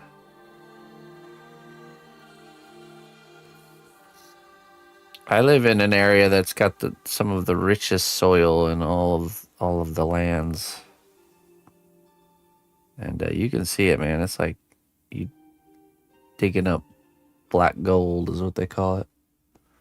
That dark, rich dirt color. Not super clay or sandy, so good in between.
I've been contemplating actually doing wet palette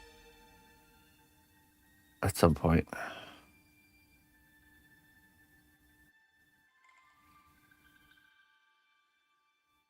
I've thought about it.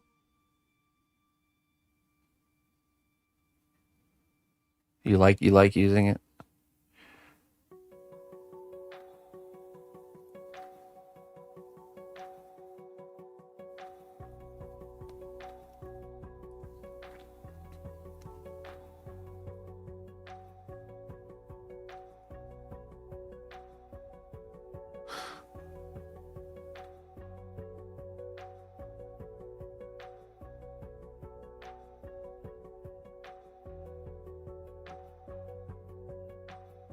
The area I live in is so rich with soil building life that like every morning you wake up. So like a lot of the pathways in between the garden beds are all kind of like compacted dirt. And every morning when you wake up and you go outside, there's like piles of worm castings all over the place. Like I'm talking like someone put a little dot grid over the whole pathway, and it's just piles. So I could literally just go with a little flat shovel and just scrape all that up and throw it right on the plants. It's like the best stuff. Every day, every morning.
Made my life better.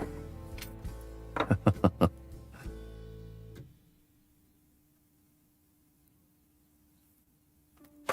me see.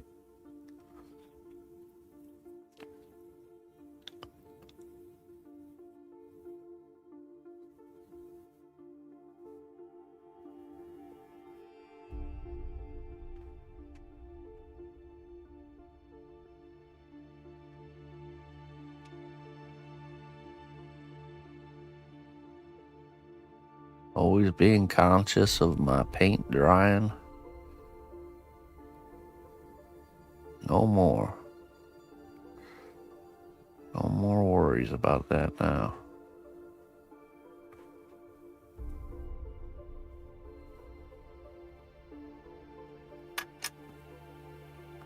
Memory loss, IBS, sneezing, seizures, and even death.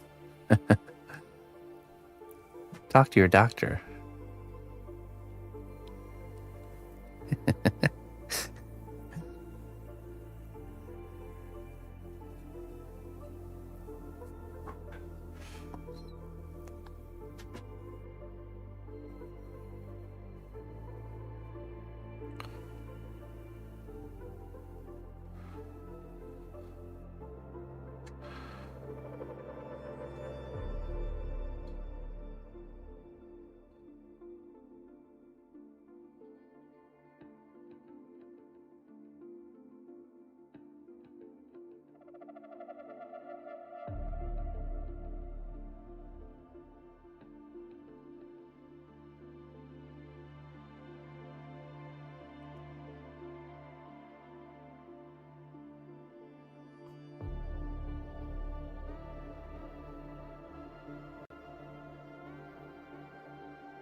May cause life being way better.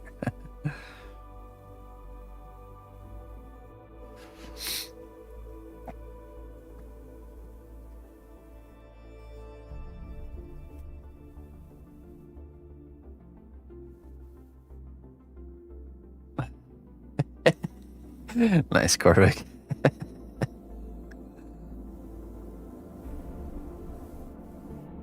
Brilliant.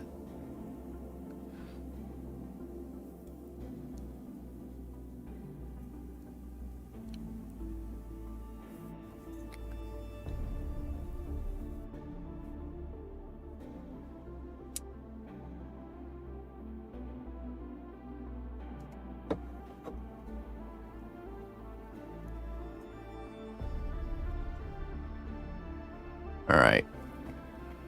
Let's get that cooking. 3 arms done. So that's definitely, I like this troll arm method. That's two occurrences in this project that we've used the troll head method to get something done.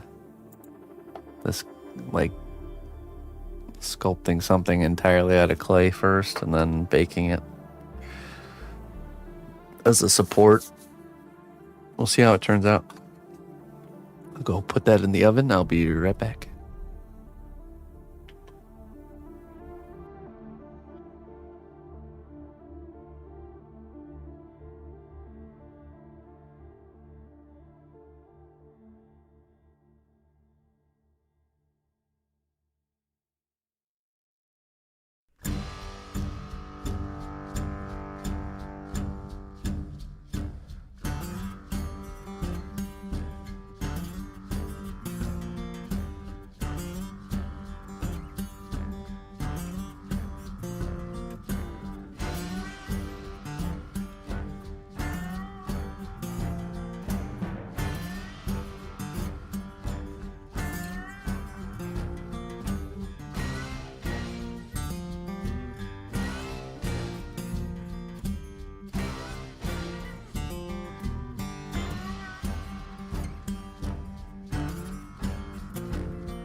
Alrighty.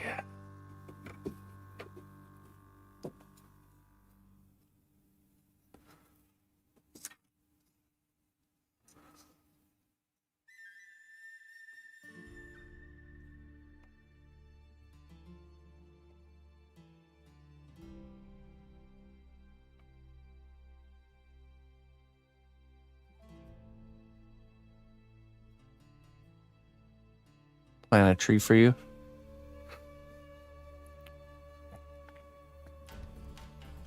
I don't know.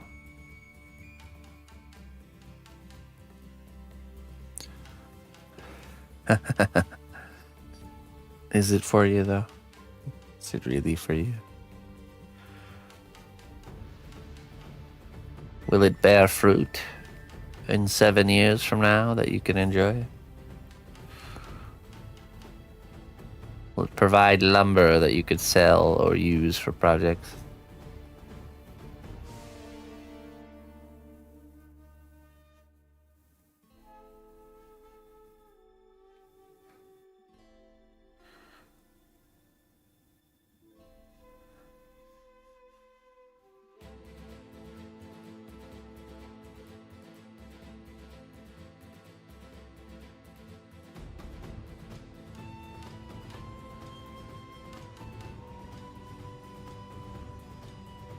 Ah, they're looking to trap your soul inside of the tree, huh? I've heard of this method.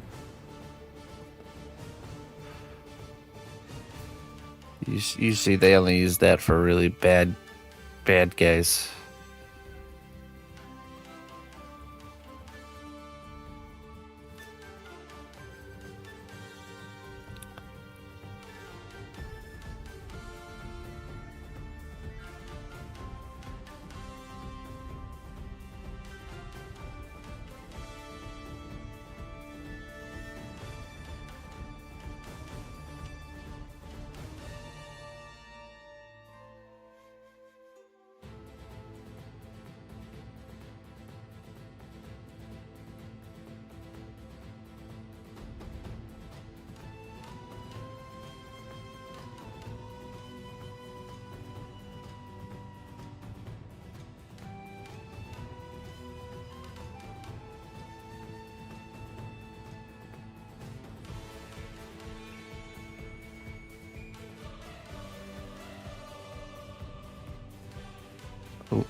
Oops.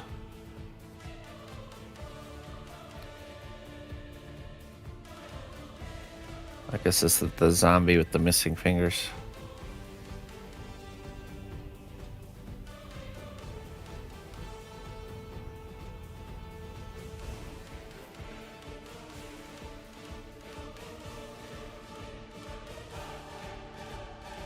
Trapped in a tree. But then the greedy humans chop the tree down and release you, and then you take over their tree chopping machine and become the super powerful bad guy. And you try to deforest the rainforest, okay?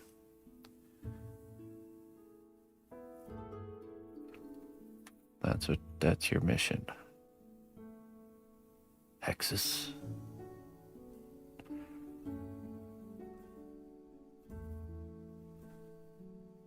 Right.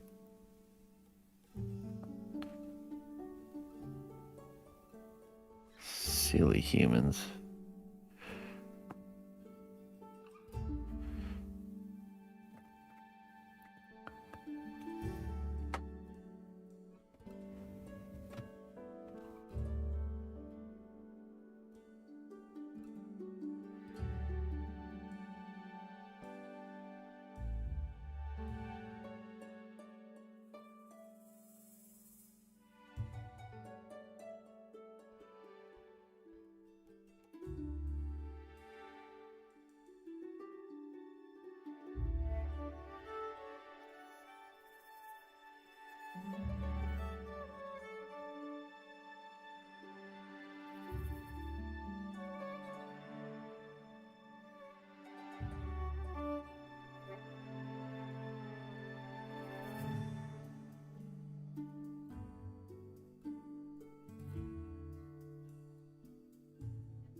I was watching good old YouTubes about Lord of the Rings lore, and they were talking about the where the trolls came from, and ultimately, I think it concluded that the trolls were twisted ents, essentially.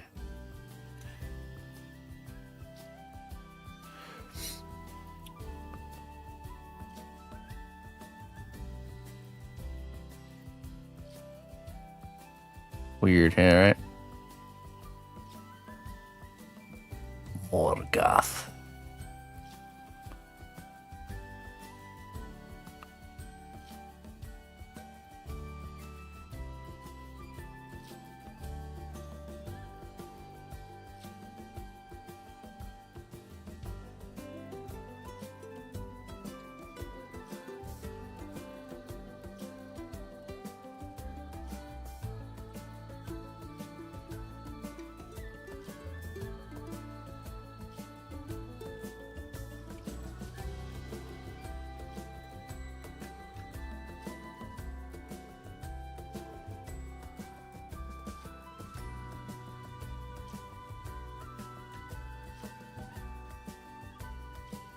choose this.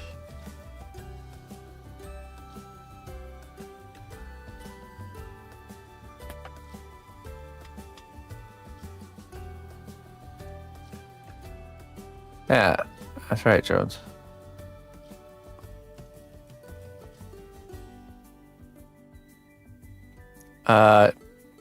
Yeah, they were mutated to also to not turn to stone in the I think the first versions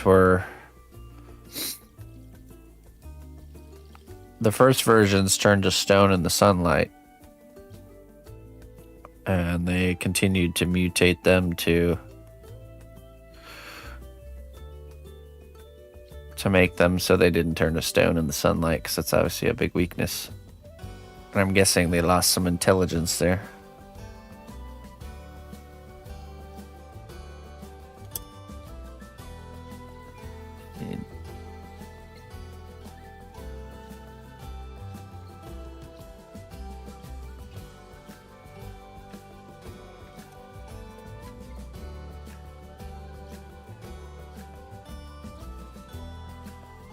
Right.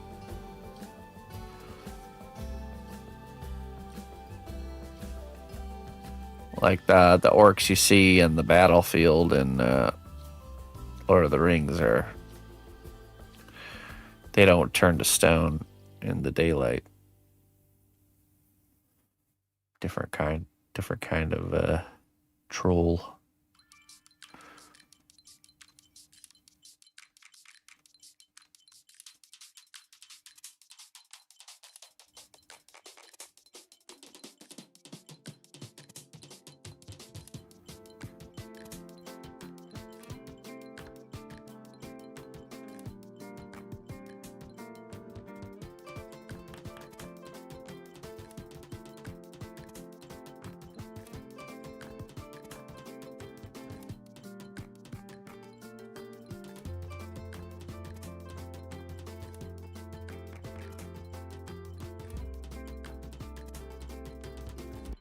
Yeah, but at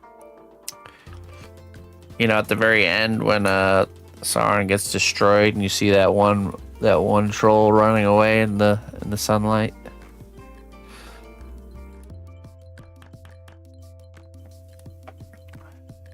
Running away into the sun.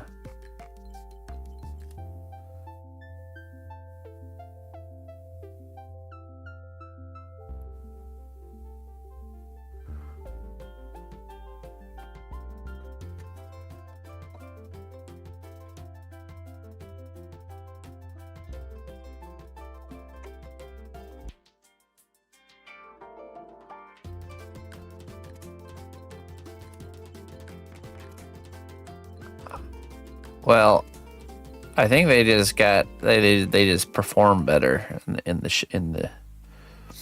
shade. We shall fight in the shade. The shadow. Their eyes probably saw better, and the enemy performed less in the darkness. Not as good.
Oh.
Hey, Luna.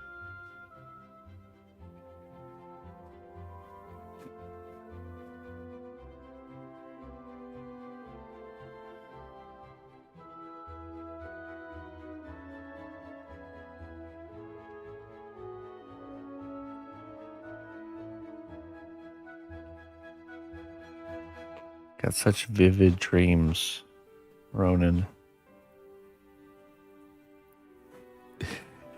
He's kicking his legs so much right now.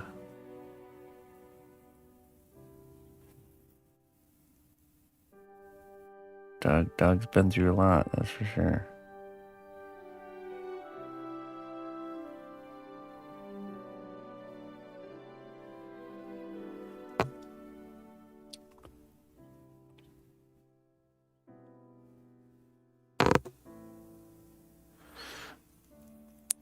Chasing Jacket Man. I saw Jacket Man on the move as soon as it warmed up again. Riding his bike through the neighborhood, wearing his newest, flashiest winter clothes. Can't believe it, man. It's a strategy. He's got the strategy down. Go around asking for winter clothes right when the winter is over. So people are more likely to give them away. What are you doing with all those jackets, Jacket Man? I'm gonna get to the bottom of this. He hasn't come around my street yet, though. Give it time. Maybe he won't because I confronted him last time.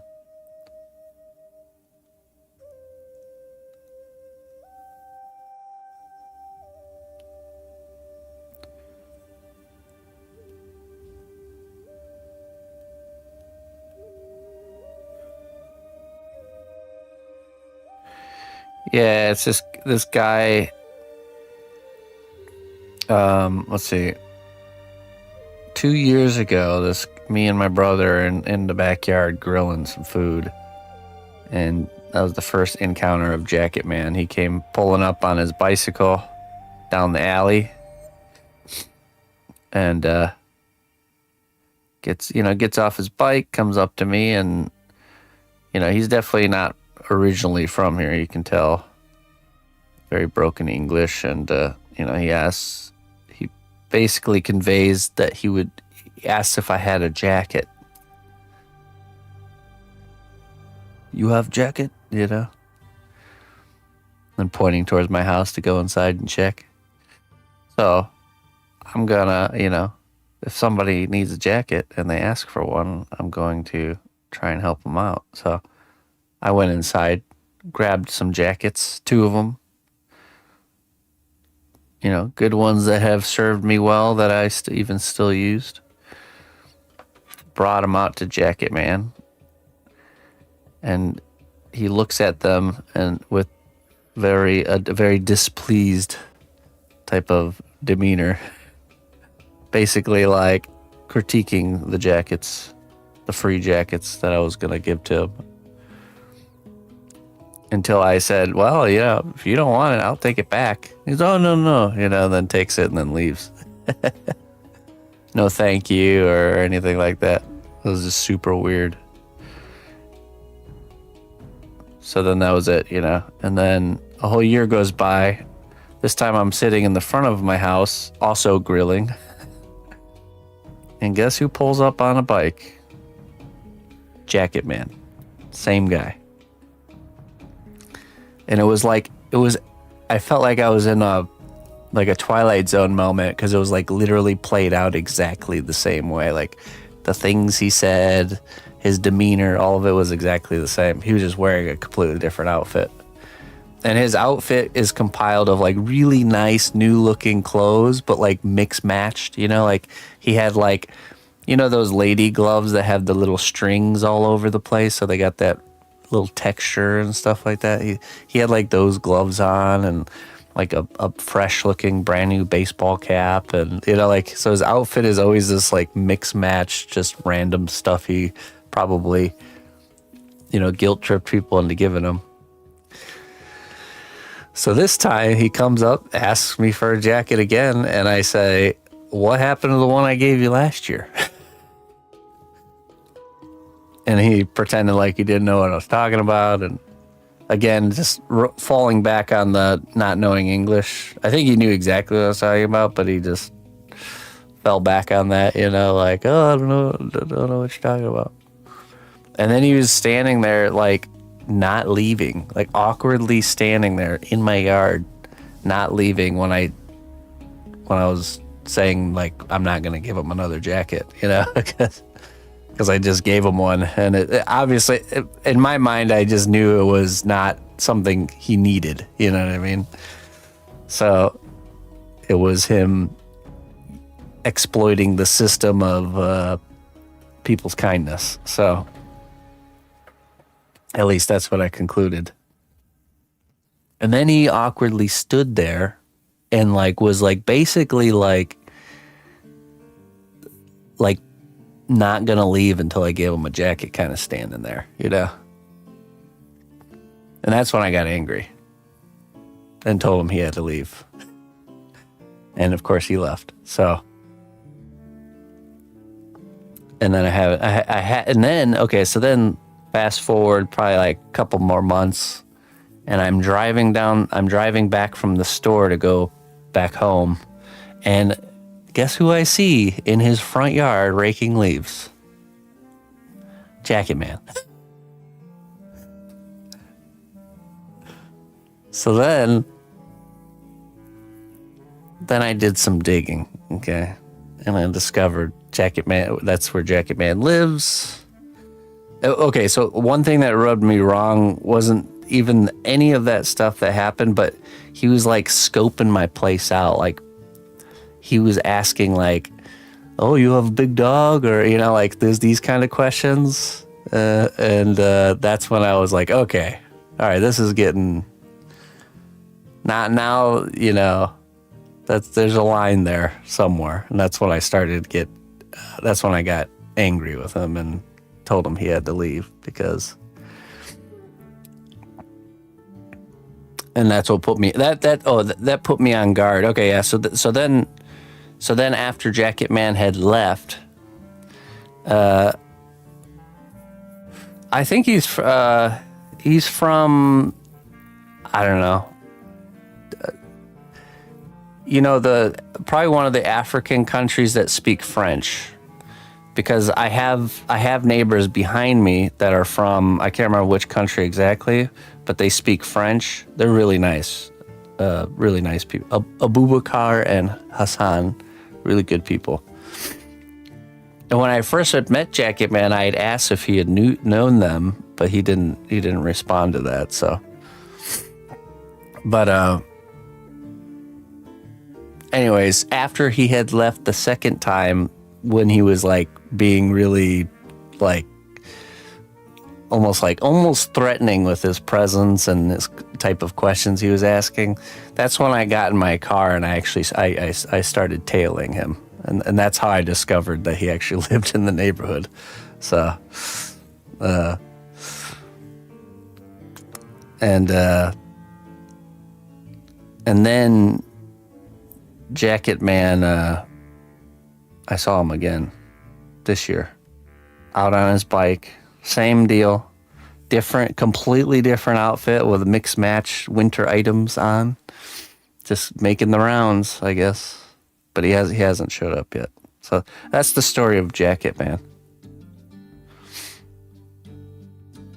There's 20 African countries that speak French. Yeah, I don't know which one, but he's from that region for sure.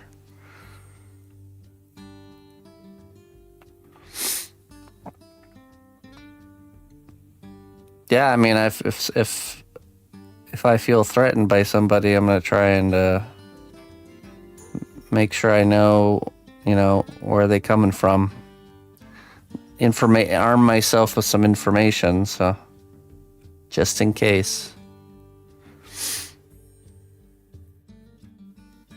It takes a while. It takes time for me to get heated about something. Really does. I'm very patient and I have no problem giving anything to anybody that needs it. But this was just not one of those cases, unfortunately.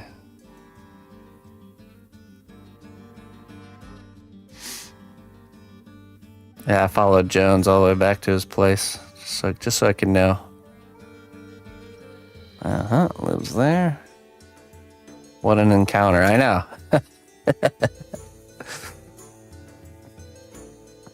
So now is prime time for Jacket Man because winter is breaking again. And so prime time. Jacket acquiring season is upon us.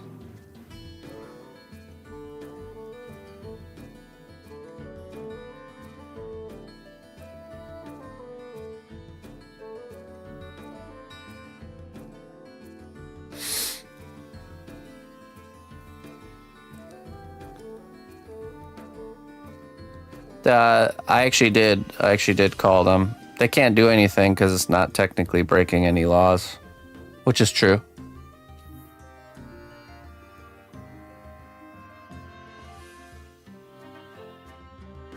Going around and asking people for stuff is not against the law.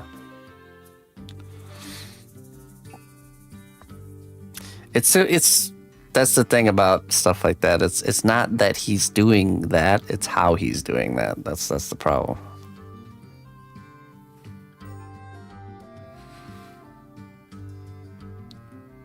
No shame, yeah, right.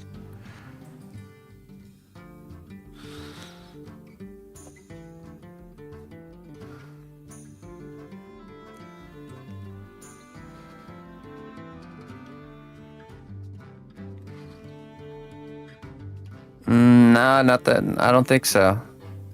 It's not really panhandling. I think that has to be like asking specifically for money. Yeah, I'm not sure.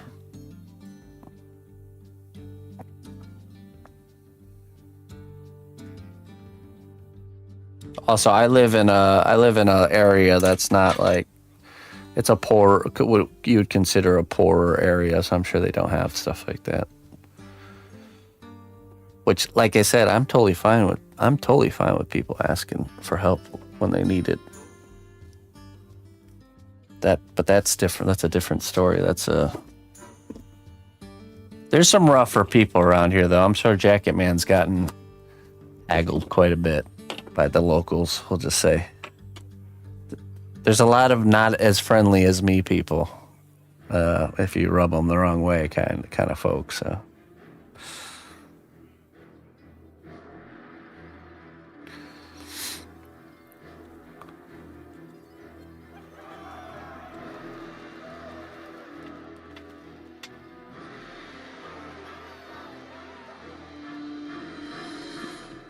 Right, casing the joint, exactly. As soon as that was the line for me, for sure. it was this awkward, after I told him no, this awkward sticking around and asking me questions about how many dogs I have. That's when I'm like, okay, you need to go right now.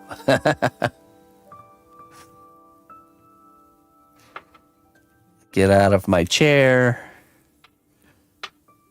I'll let you know you need to be leaving. Jacket Man. So it's funny because the word Jacket Man's house is, I always drive by it on the way to and from the store. I see him all the time, and I'm like, I got my eye on you, Jacket Man. I'm watching you. Always watching.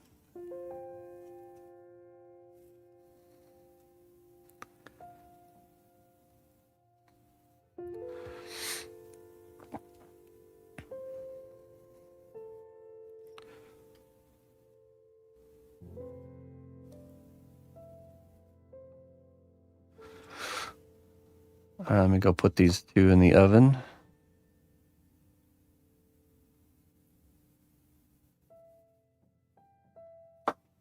Only Jacket Man questions. Sorry. Just kidding. Yes, go right ahead.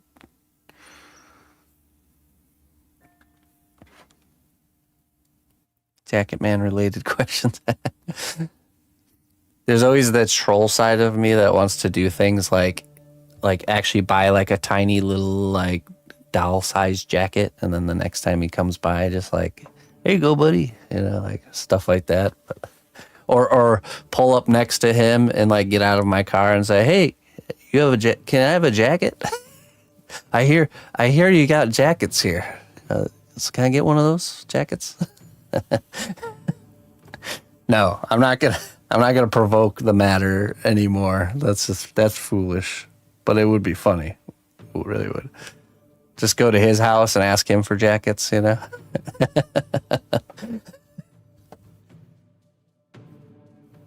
When's the Jacket Man sculpt? Yeah, we'll turn him into a character. That's how I'll exercise this desire to do something about that. We'll just turn him into some sort of jacket hoarding character. I don't have a troll side for sure. Jacket Man is a legend. He's become one.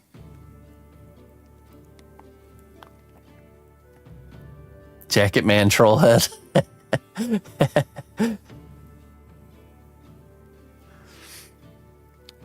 Just like he's got like 6 or 7 like layers of jackets on, Jackets like wrapped around his legs, his pants, slowly cruising around on his bike. A mountain of jackets like strapped to his back. Just going around asking for some jackets.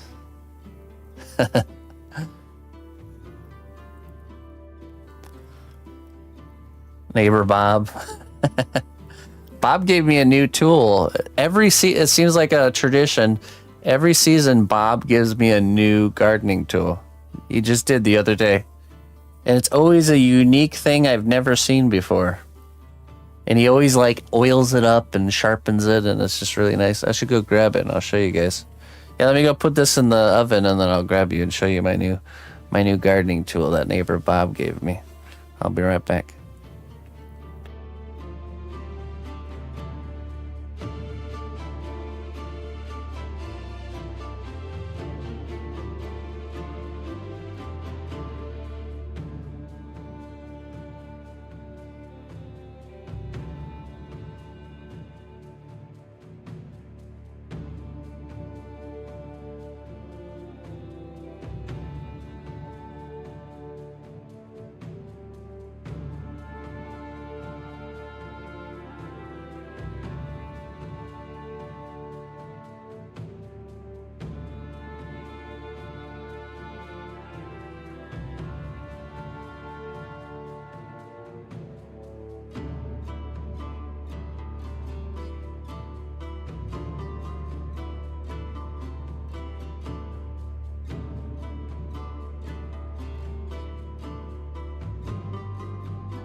All right. Let's see if I can show this. Check this out. So it's a long-handled tool. It's got this like blade on the front. It's for weeding, I'm pretty sure, or like clearing your rows. So you just like scrape this across the ground and then just plows through and chops down all the weeds in between your rows. It's a nice one. Really like it. That's my but yeah, see, like it's dirty already because I've been using it, but he sharpens it. He sharpens the tool up and like oils the handle, makes it real nice, and gives some of my best tools are from the annual Bob. It's an air shovel. The annual Bob tool upgrade. Yeah, I think every year I've lived here, he's, well, as soon as we became like closer friends, he's always on the hunt. I have my machete, my Colombian machete from Bob, my pitchfork, that one. I have this like third world country like hoe, you know, where it's kind of like a half pickaxe for digging up rows. Action hoe. Jacket man beware.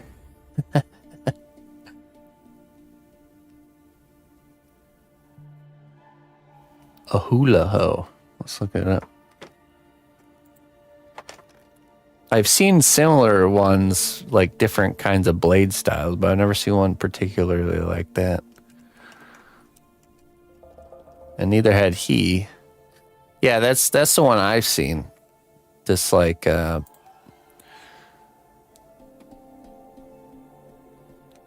this style here,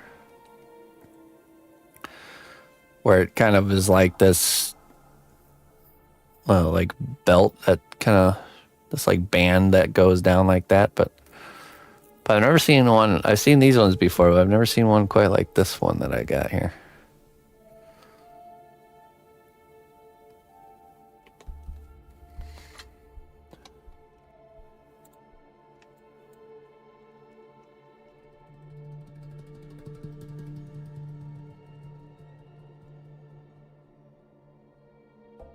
Oh, I think I just found it.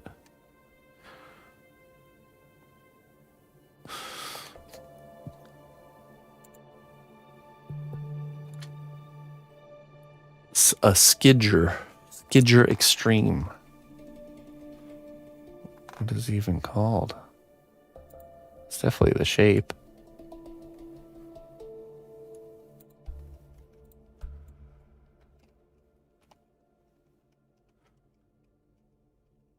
It's a weeder for sure.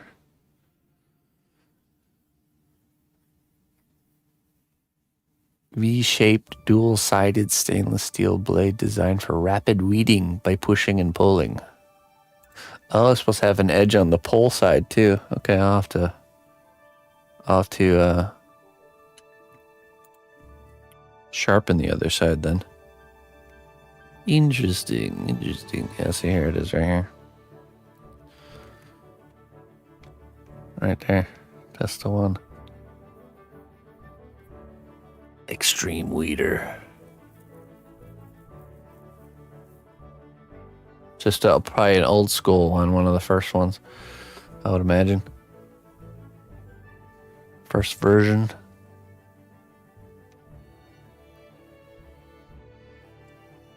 Cool. It will be used.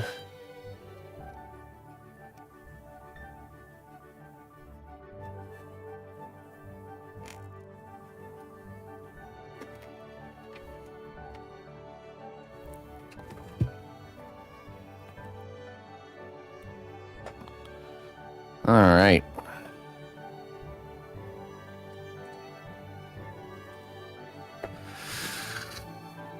Chitting. Letting your potatoes sprout before planting. You gotta be... That is an improper use of the word there, Jones. Yes, I knew this word. That's rare. I'll know the kingdom word of the day, but that's definitely one of them. Oh.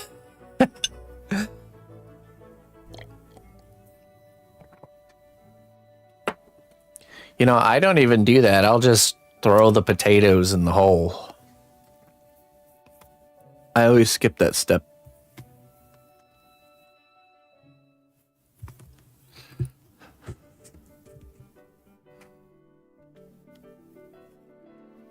I wonder. I've always gotten potatoes too, so I don't know. Maybe I could see it maybe getting like a head start or something on the season. Oh wait, let me see here. Let me pull up. I need my reference. Let's see.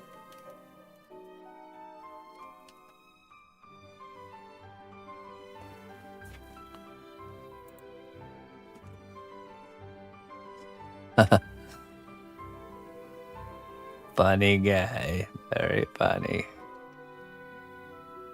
I think the zombie arms are pretty standard here. Let's see.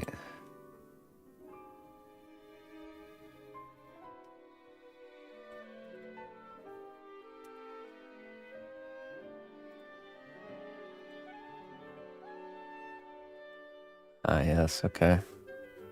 Standard sleeved shirt, fleshy hand with kind of rough looking skin.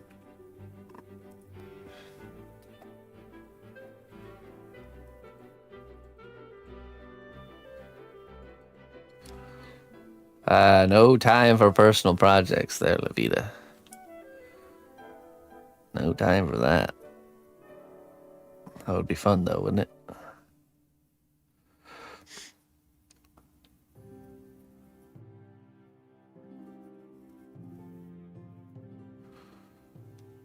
Let me see here. Let me trim the ends of these fingers.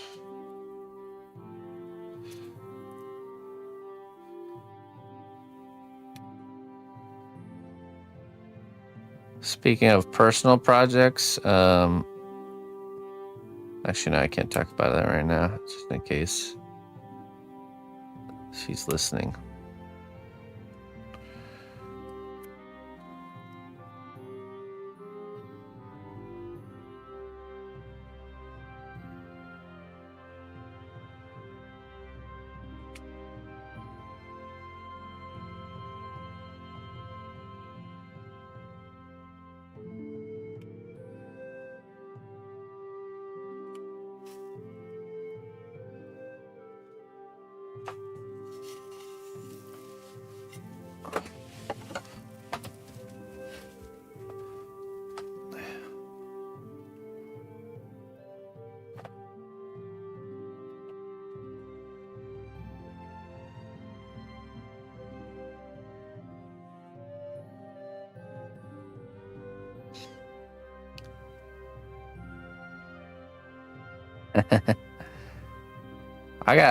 We got really great neighbors, really good relationship with almost all of them, I would say.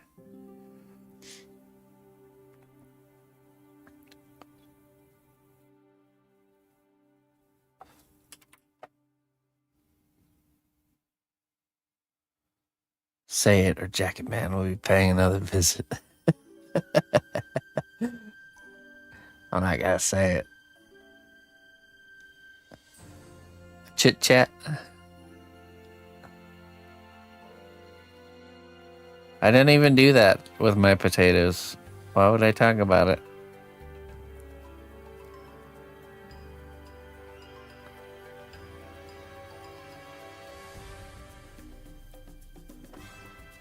Jacket Man, Jacket. Oh my goodness, you guys are funny.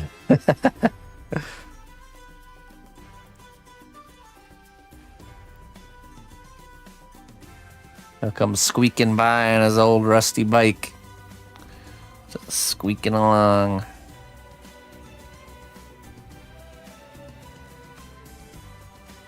A side of me has a sympathy for Jacket Man. You know, maybe it's just You know, he probably came over here in his older age, doesn't really know English well, so it's not like he can go get a job.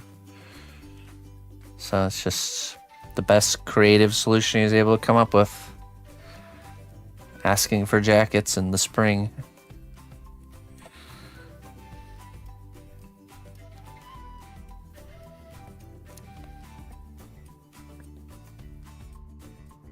It's prime time. It's prime time for Jacket Man. We had a little bit of a cold snap though, so I'm guessing he'll wait till spring really fully sets in to go on his campaign.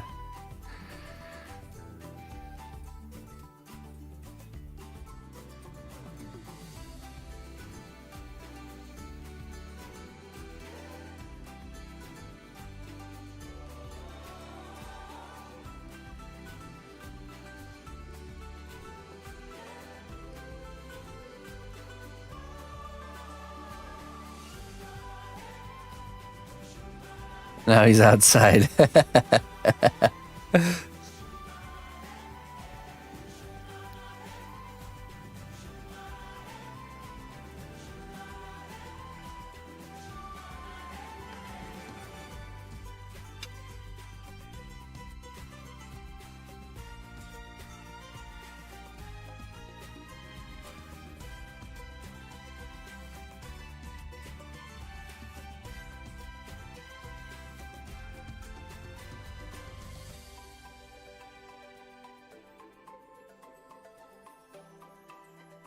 Yeah, yeah.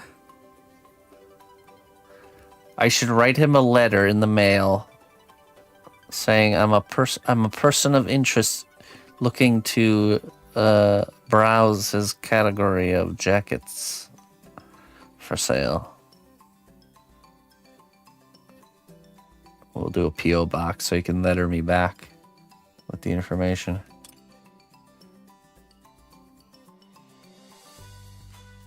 North Face, man. I swear, man, I should really take an annual picture of him when he's riding around. It's every single year, completely different, mixed matched outfit.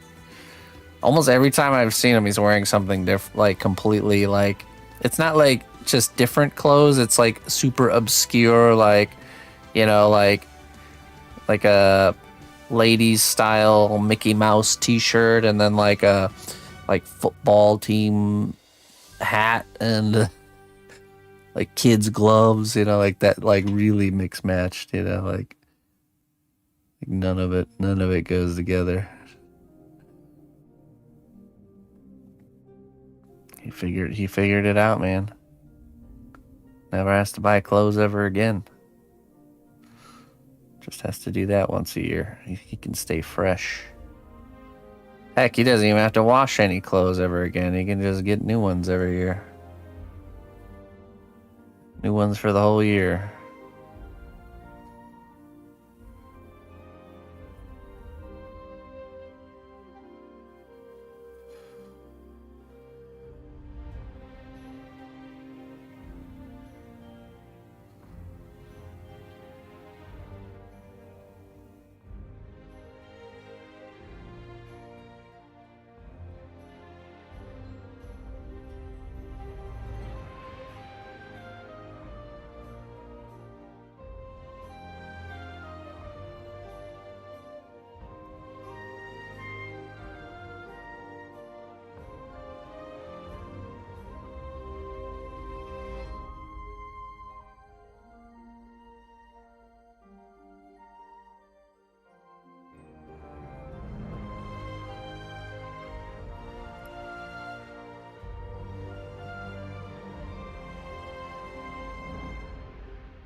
Old Ronan's been laying here sleeping the whole time.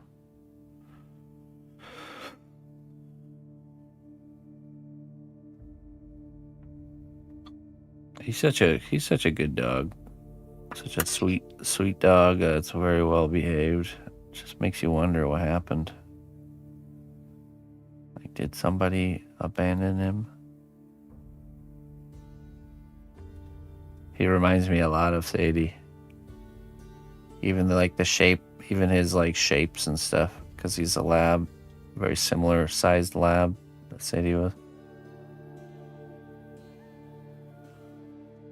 I'm sure as he fills out, that'll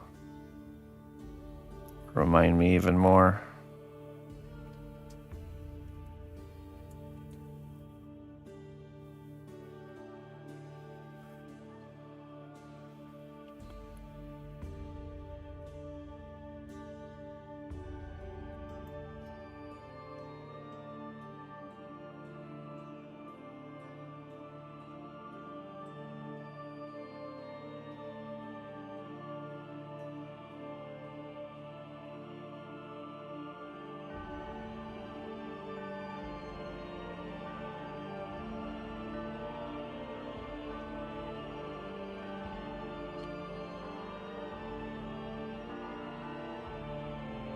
He's a very fast learner too, like extremely fast. So it's obvious he has little or even no hearing. He has some hearing, but I think it's very little hearing.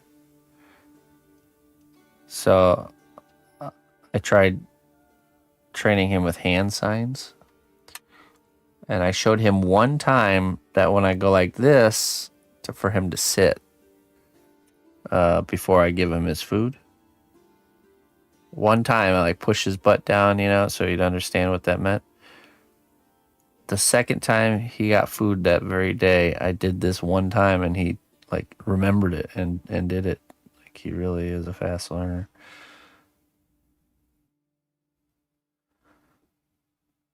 Nice.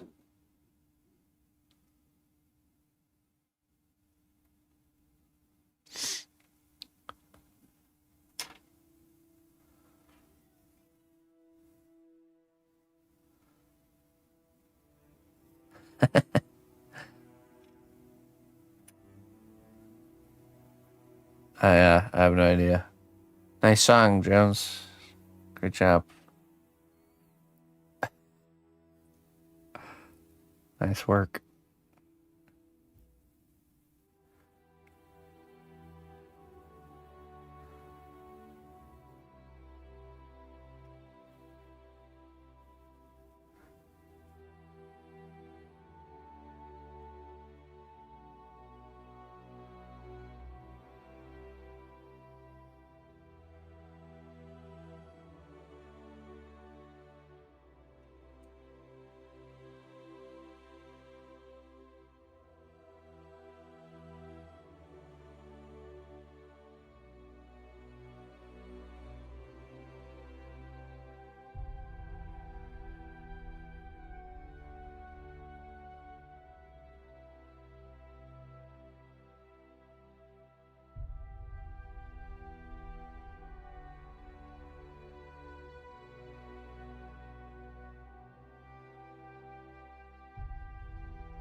Excuse me.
Yeah. You best just stop trying to do that.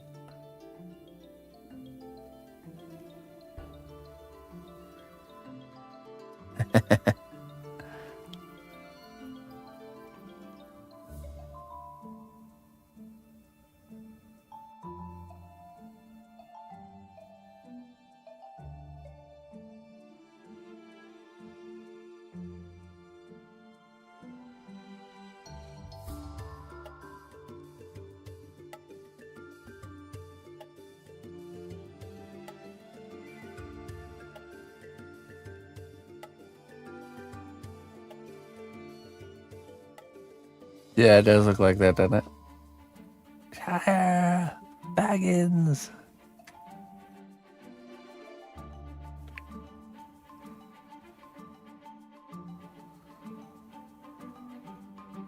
See, the part they don't show you is he spilled the beans before they even did anything. They were just getting them onto the rack. Yeah. Ooh, pizza. Homemade pizza. All right.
Oh, that was yummy.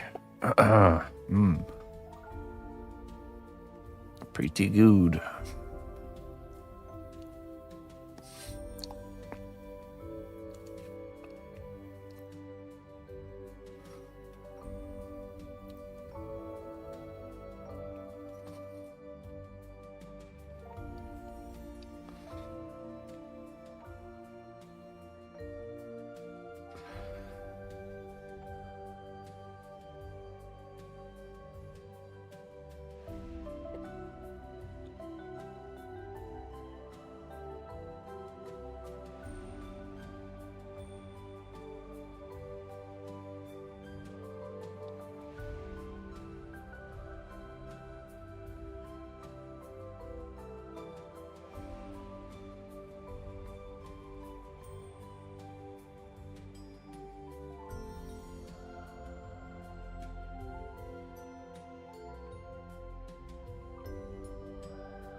I can honestly say it's definitely nicer to... Newsflash, the wet palette paints are still wet the next day after covering it overnight. Oh, I believe it.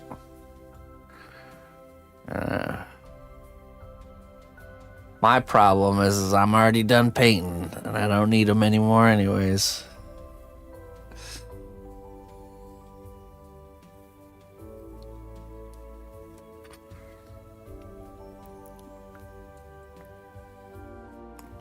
No, I've definitely really been considering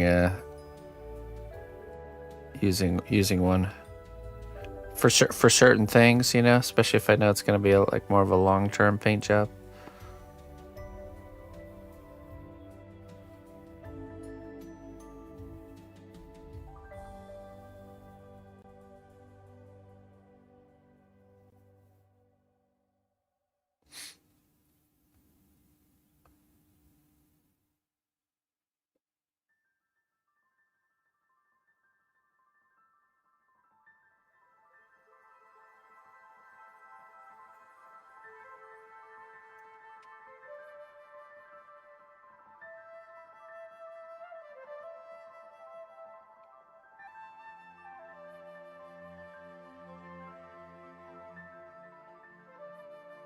I mean, that's normal, Lavita.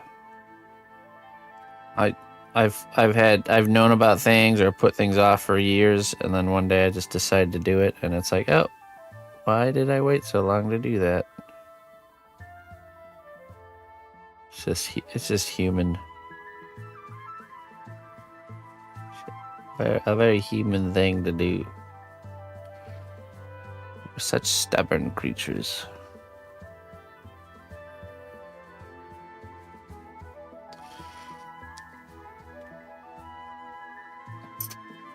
Oh yeah, I can.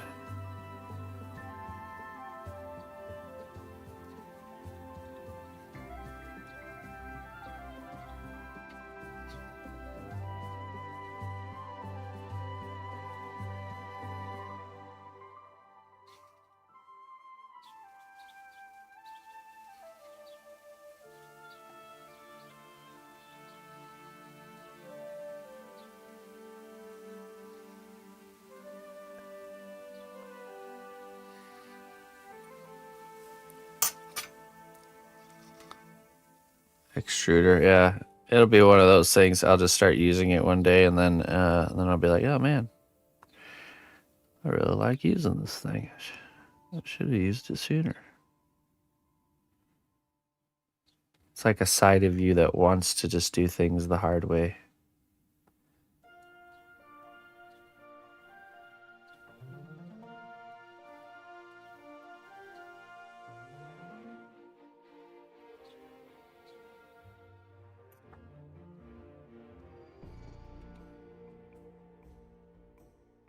That was a big one. I had that roll of aluminum tape in my workshop for like literally a decade. I just decided to grab it one day. Like, oh, this stuff's actually pretty convenient and nice.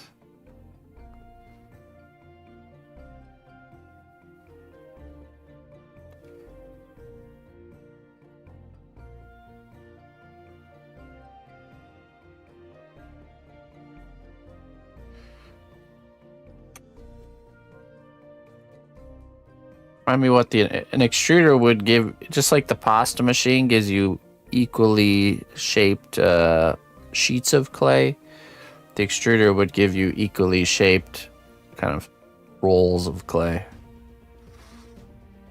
Right.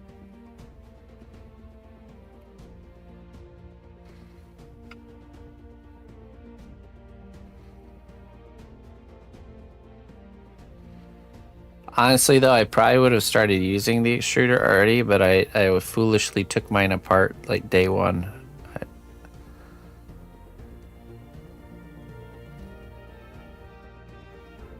So it's sitting in pieces in a box, which creates this like task. It's already hard enough to convince myself to grab it and use it, but now I have a task in front of it of having to put it together. Well, not only that, but like, say you're gonna do like an ornate trimming on something, to have a consistently diametered tube of clay as like a starting point, you know, if they're all on the same starting point, then it makes it so much easier to do.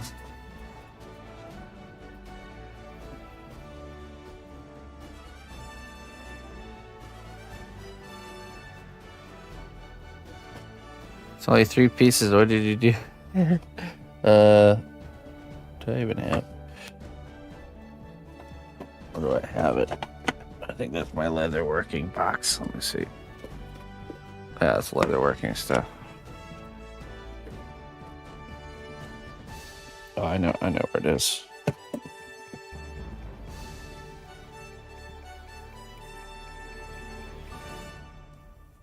Where is it? It was here. I know which box it's in, I just don't see the box.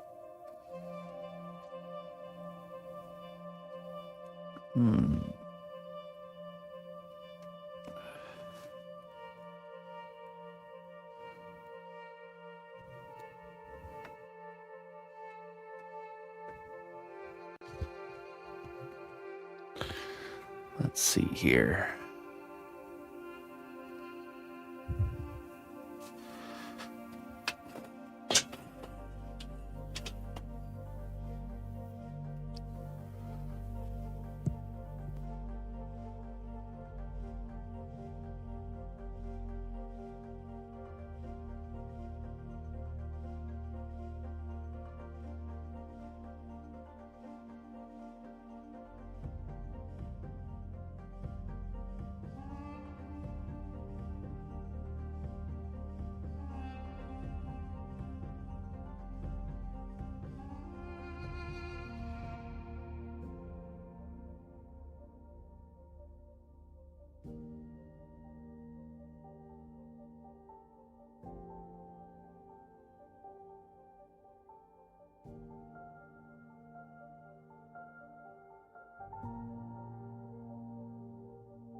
I have no idea. I mean, I feel like it was here, unless I remember.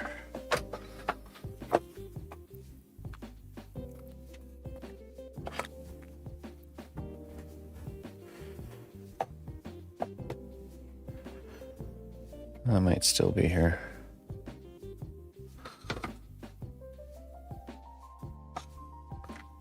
Only request troll heads, then I'll hand roll them. Hey. I mean, that's a good example of something that could help with making the troll heads in a timely manner.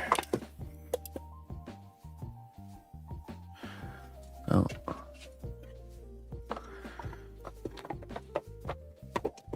I don't think it's in here. Is it in here? It's my lights.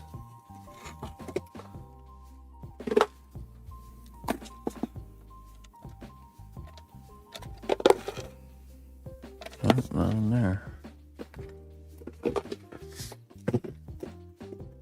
I know the way the box looks. I'm just wondering if it got moved to a different box. Let's drill bits. This one, I'm pretty sure it's different kinds of clay. Yeah. Oh, there. I don't know. It's somewhere around here. So many boxes. Oh, yes.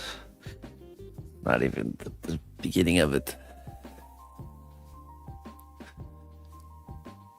Ah, I found it. There it is. Aha.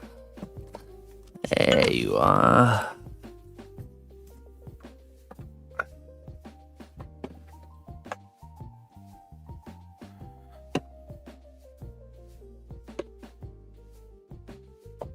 What's in here? Aha. That's a piece.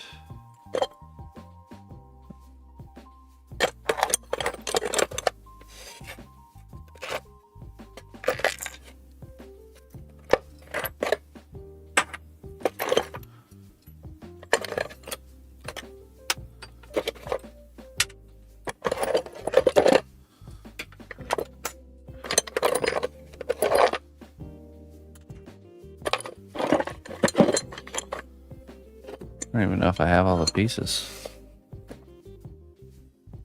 Like the little metal parts on the front. Missing.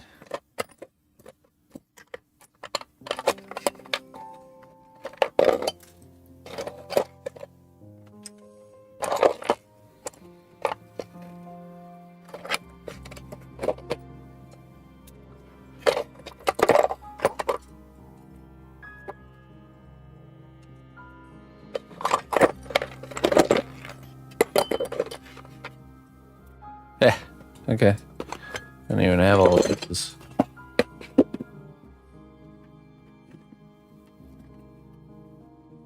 Okay, so my game plan was to take it and to modify it with this old spice mixer.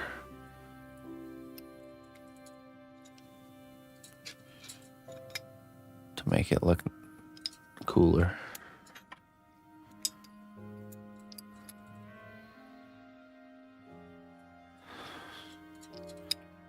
Just have to do it.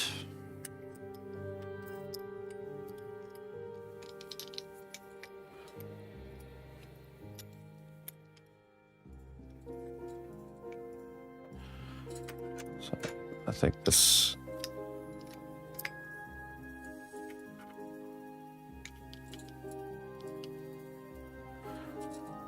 Yeah, I just never really had found the time to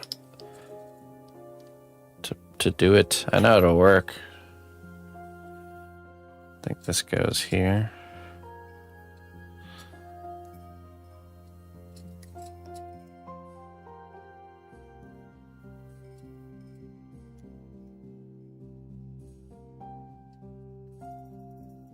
Something like that.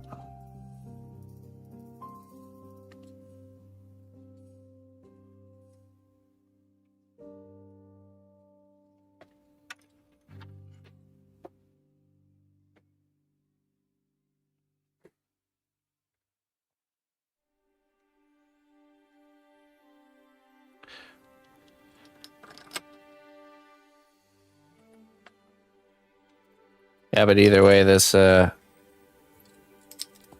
cap pieces are missing. Oh, well, that part's missing too. I'll have to get another one anyways, just to get those little little metal slides that go on the front. So this twists down.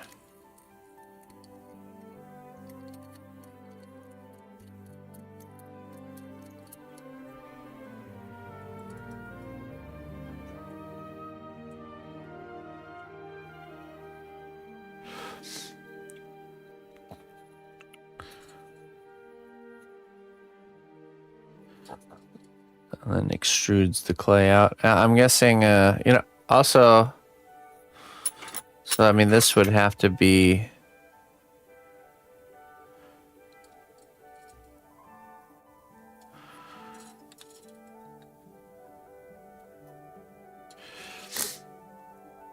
yeah, I don't know if that would even work because this would rotate the gear like this, right?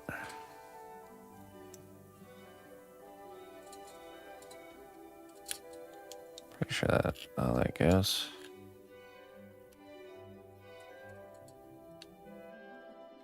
I would probably have to modify it like this.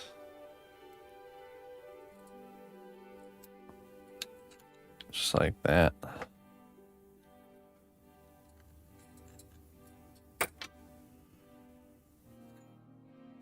Take this piece off.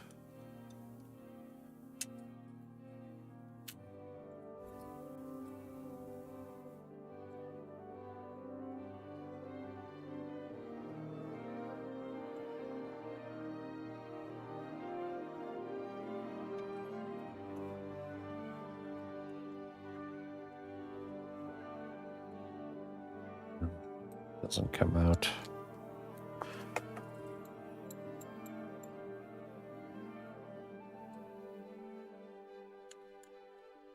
To cut the metal or bend it so it lines up.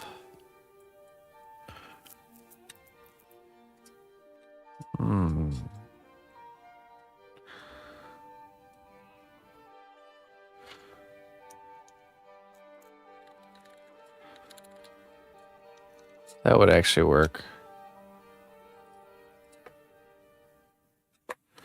It's like how'd they get it in there? It's like pushed onto this, like this part and this part disconnect, but it's probably pushed on in a way that it's not meant to come undone once it's done. I'm sure there's a way to pop it off, maybe. That's okay. I don't need it to come off. I have to cut through here anyways. Like this.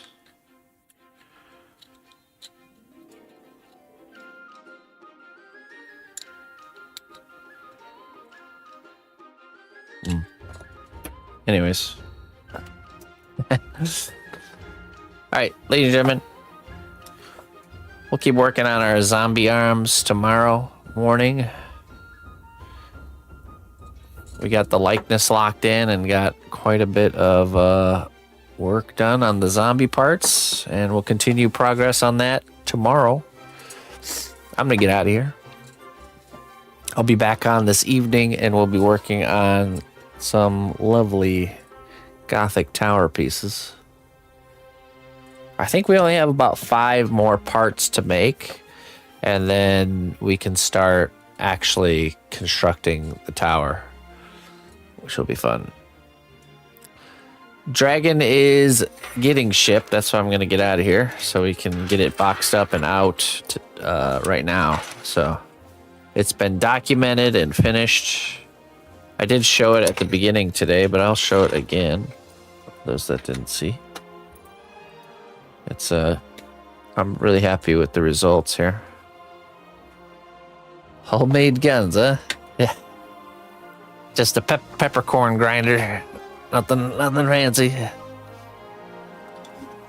Okay. Let's see here. Hold on 1 second.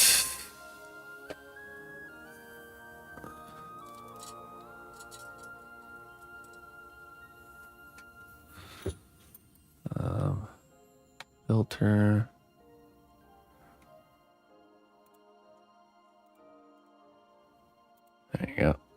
Turn the light on. There.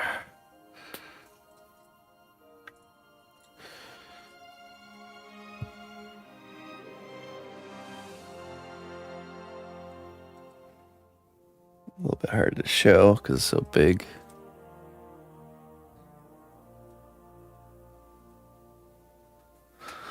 There we go.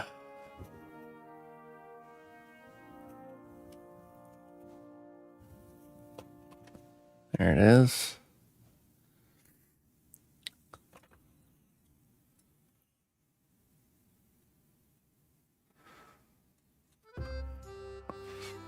Got a nice battery compartment down here for the 9-volt battery. And then the button is right here. Blends in with the rivets.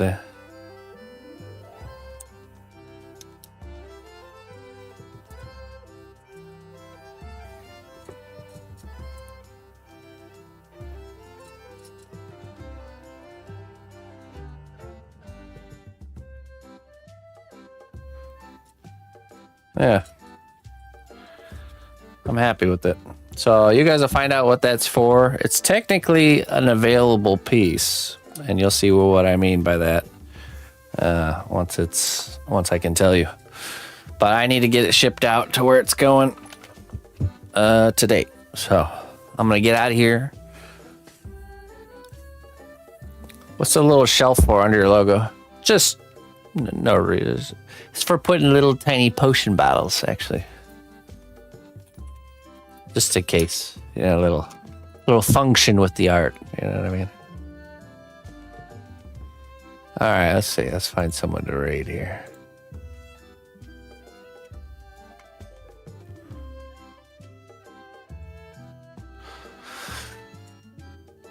Okay.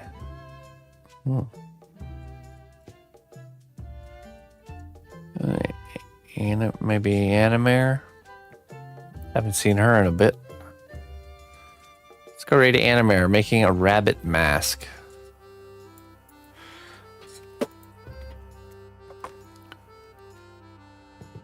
For the car keys, I should put a little hook there. That's actually a good idea.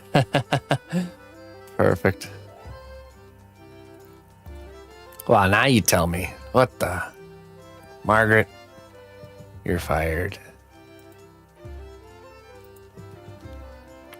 All right, Gravity. Catch you later, my friend. Let's see.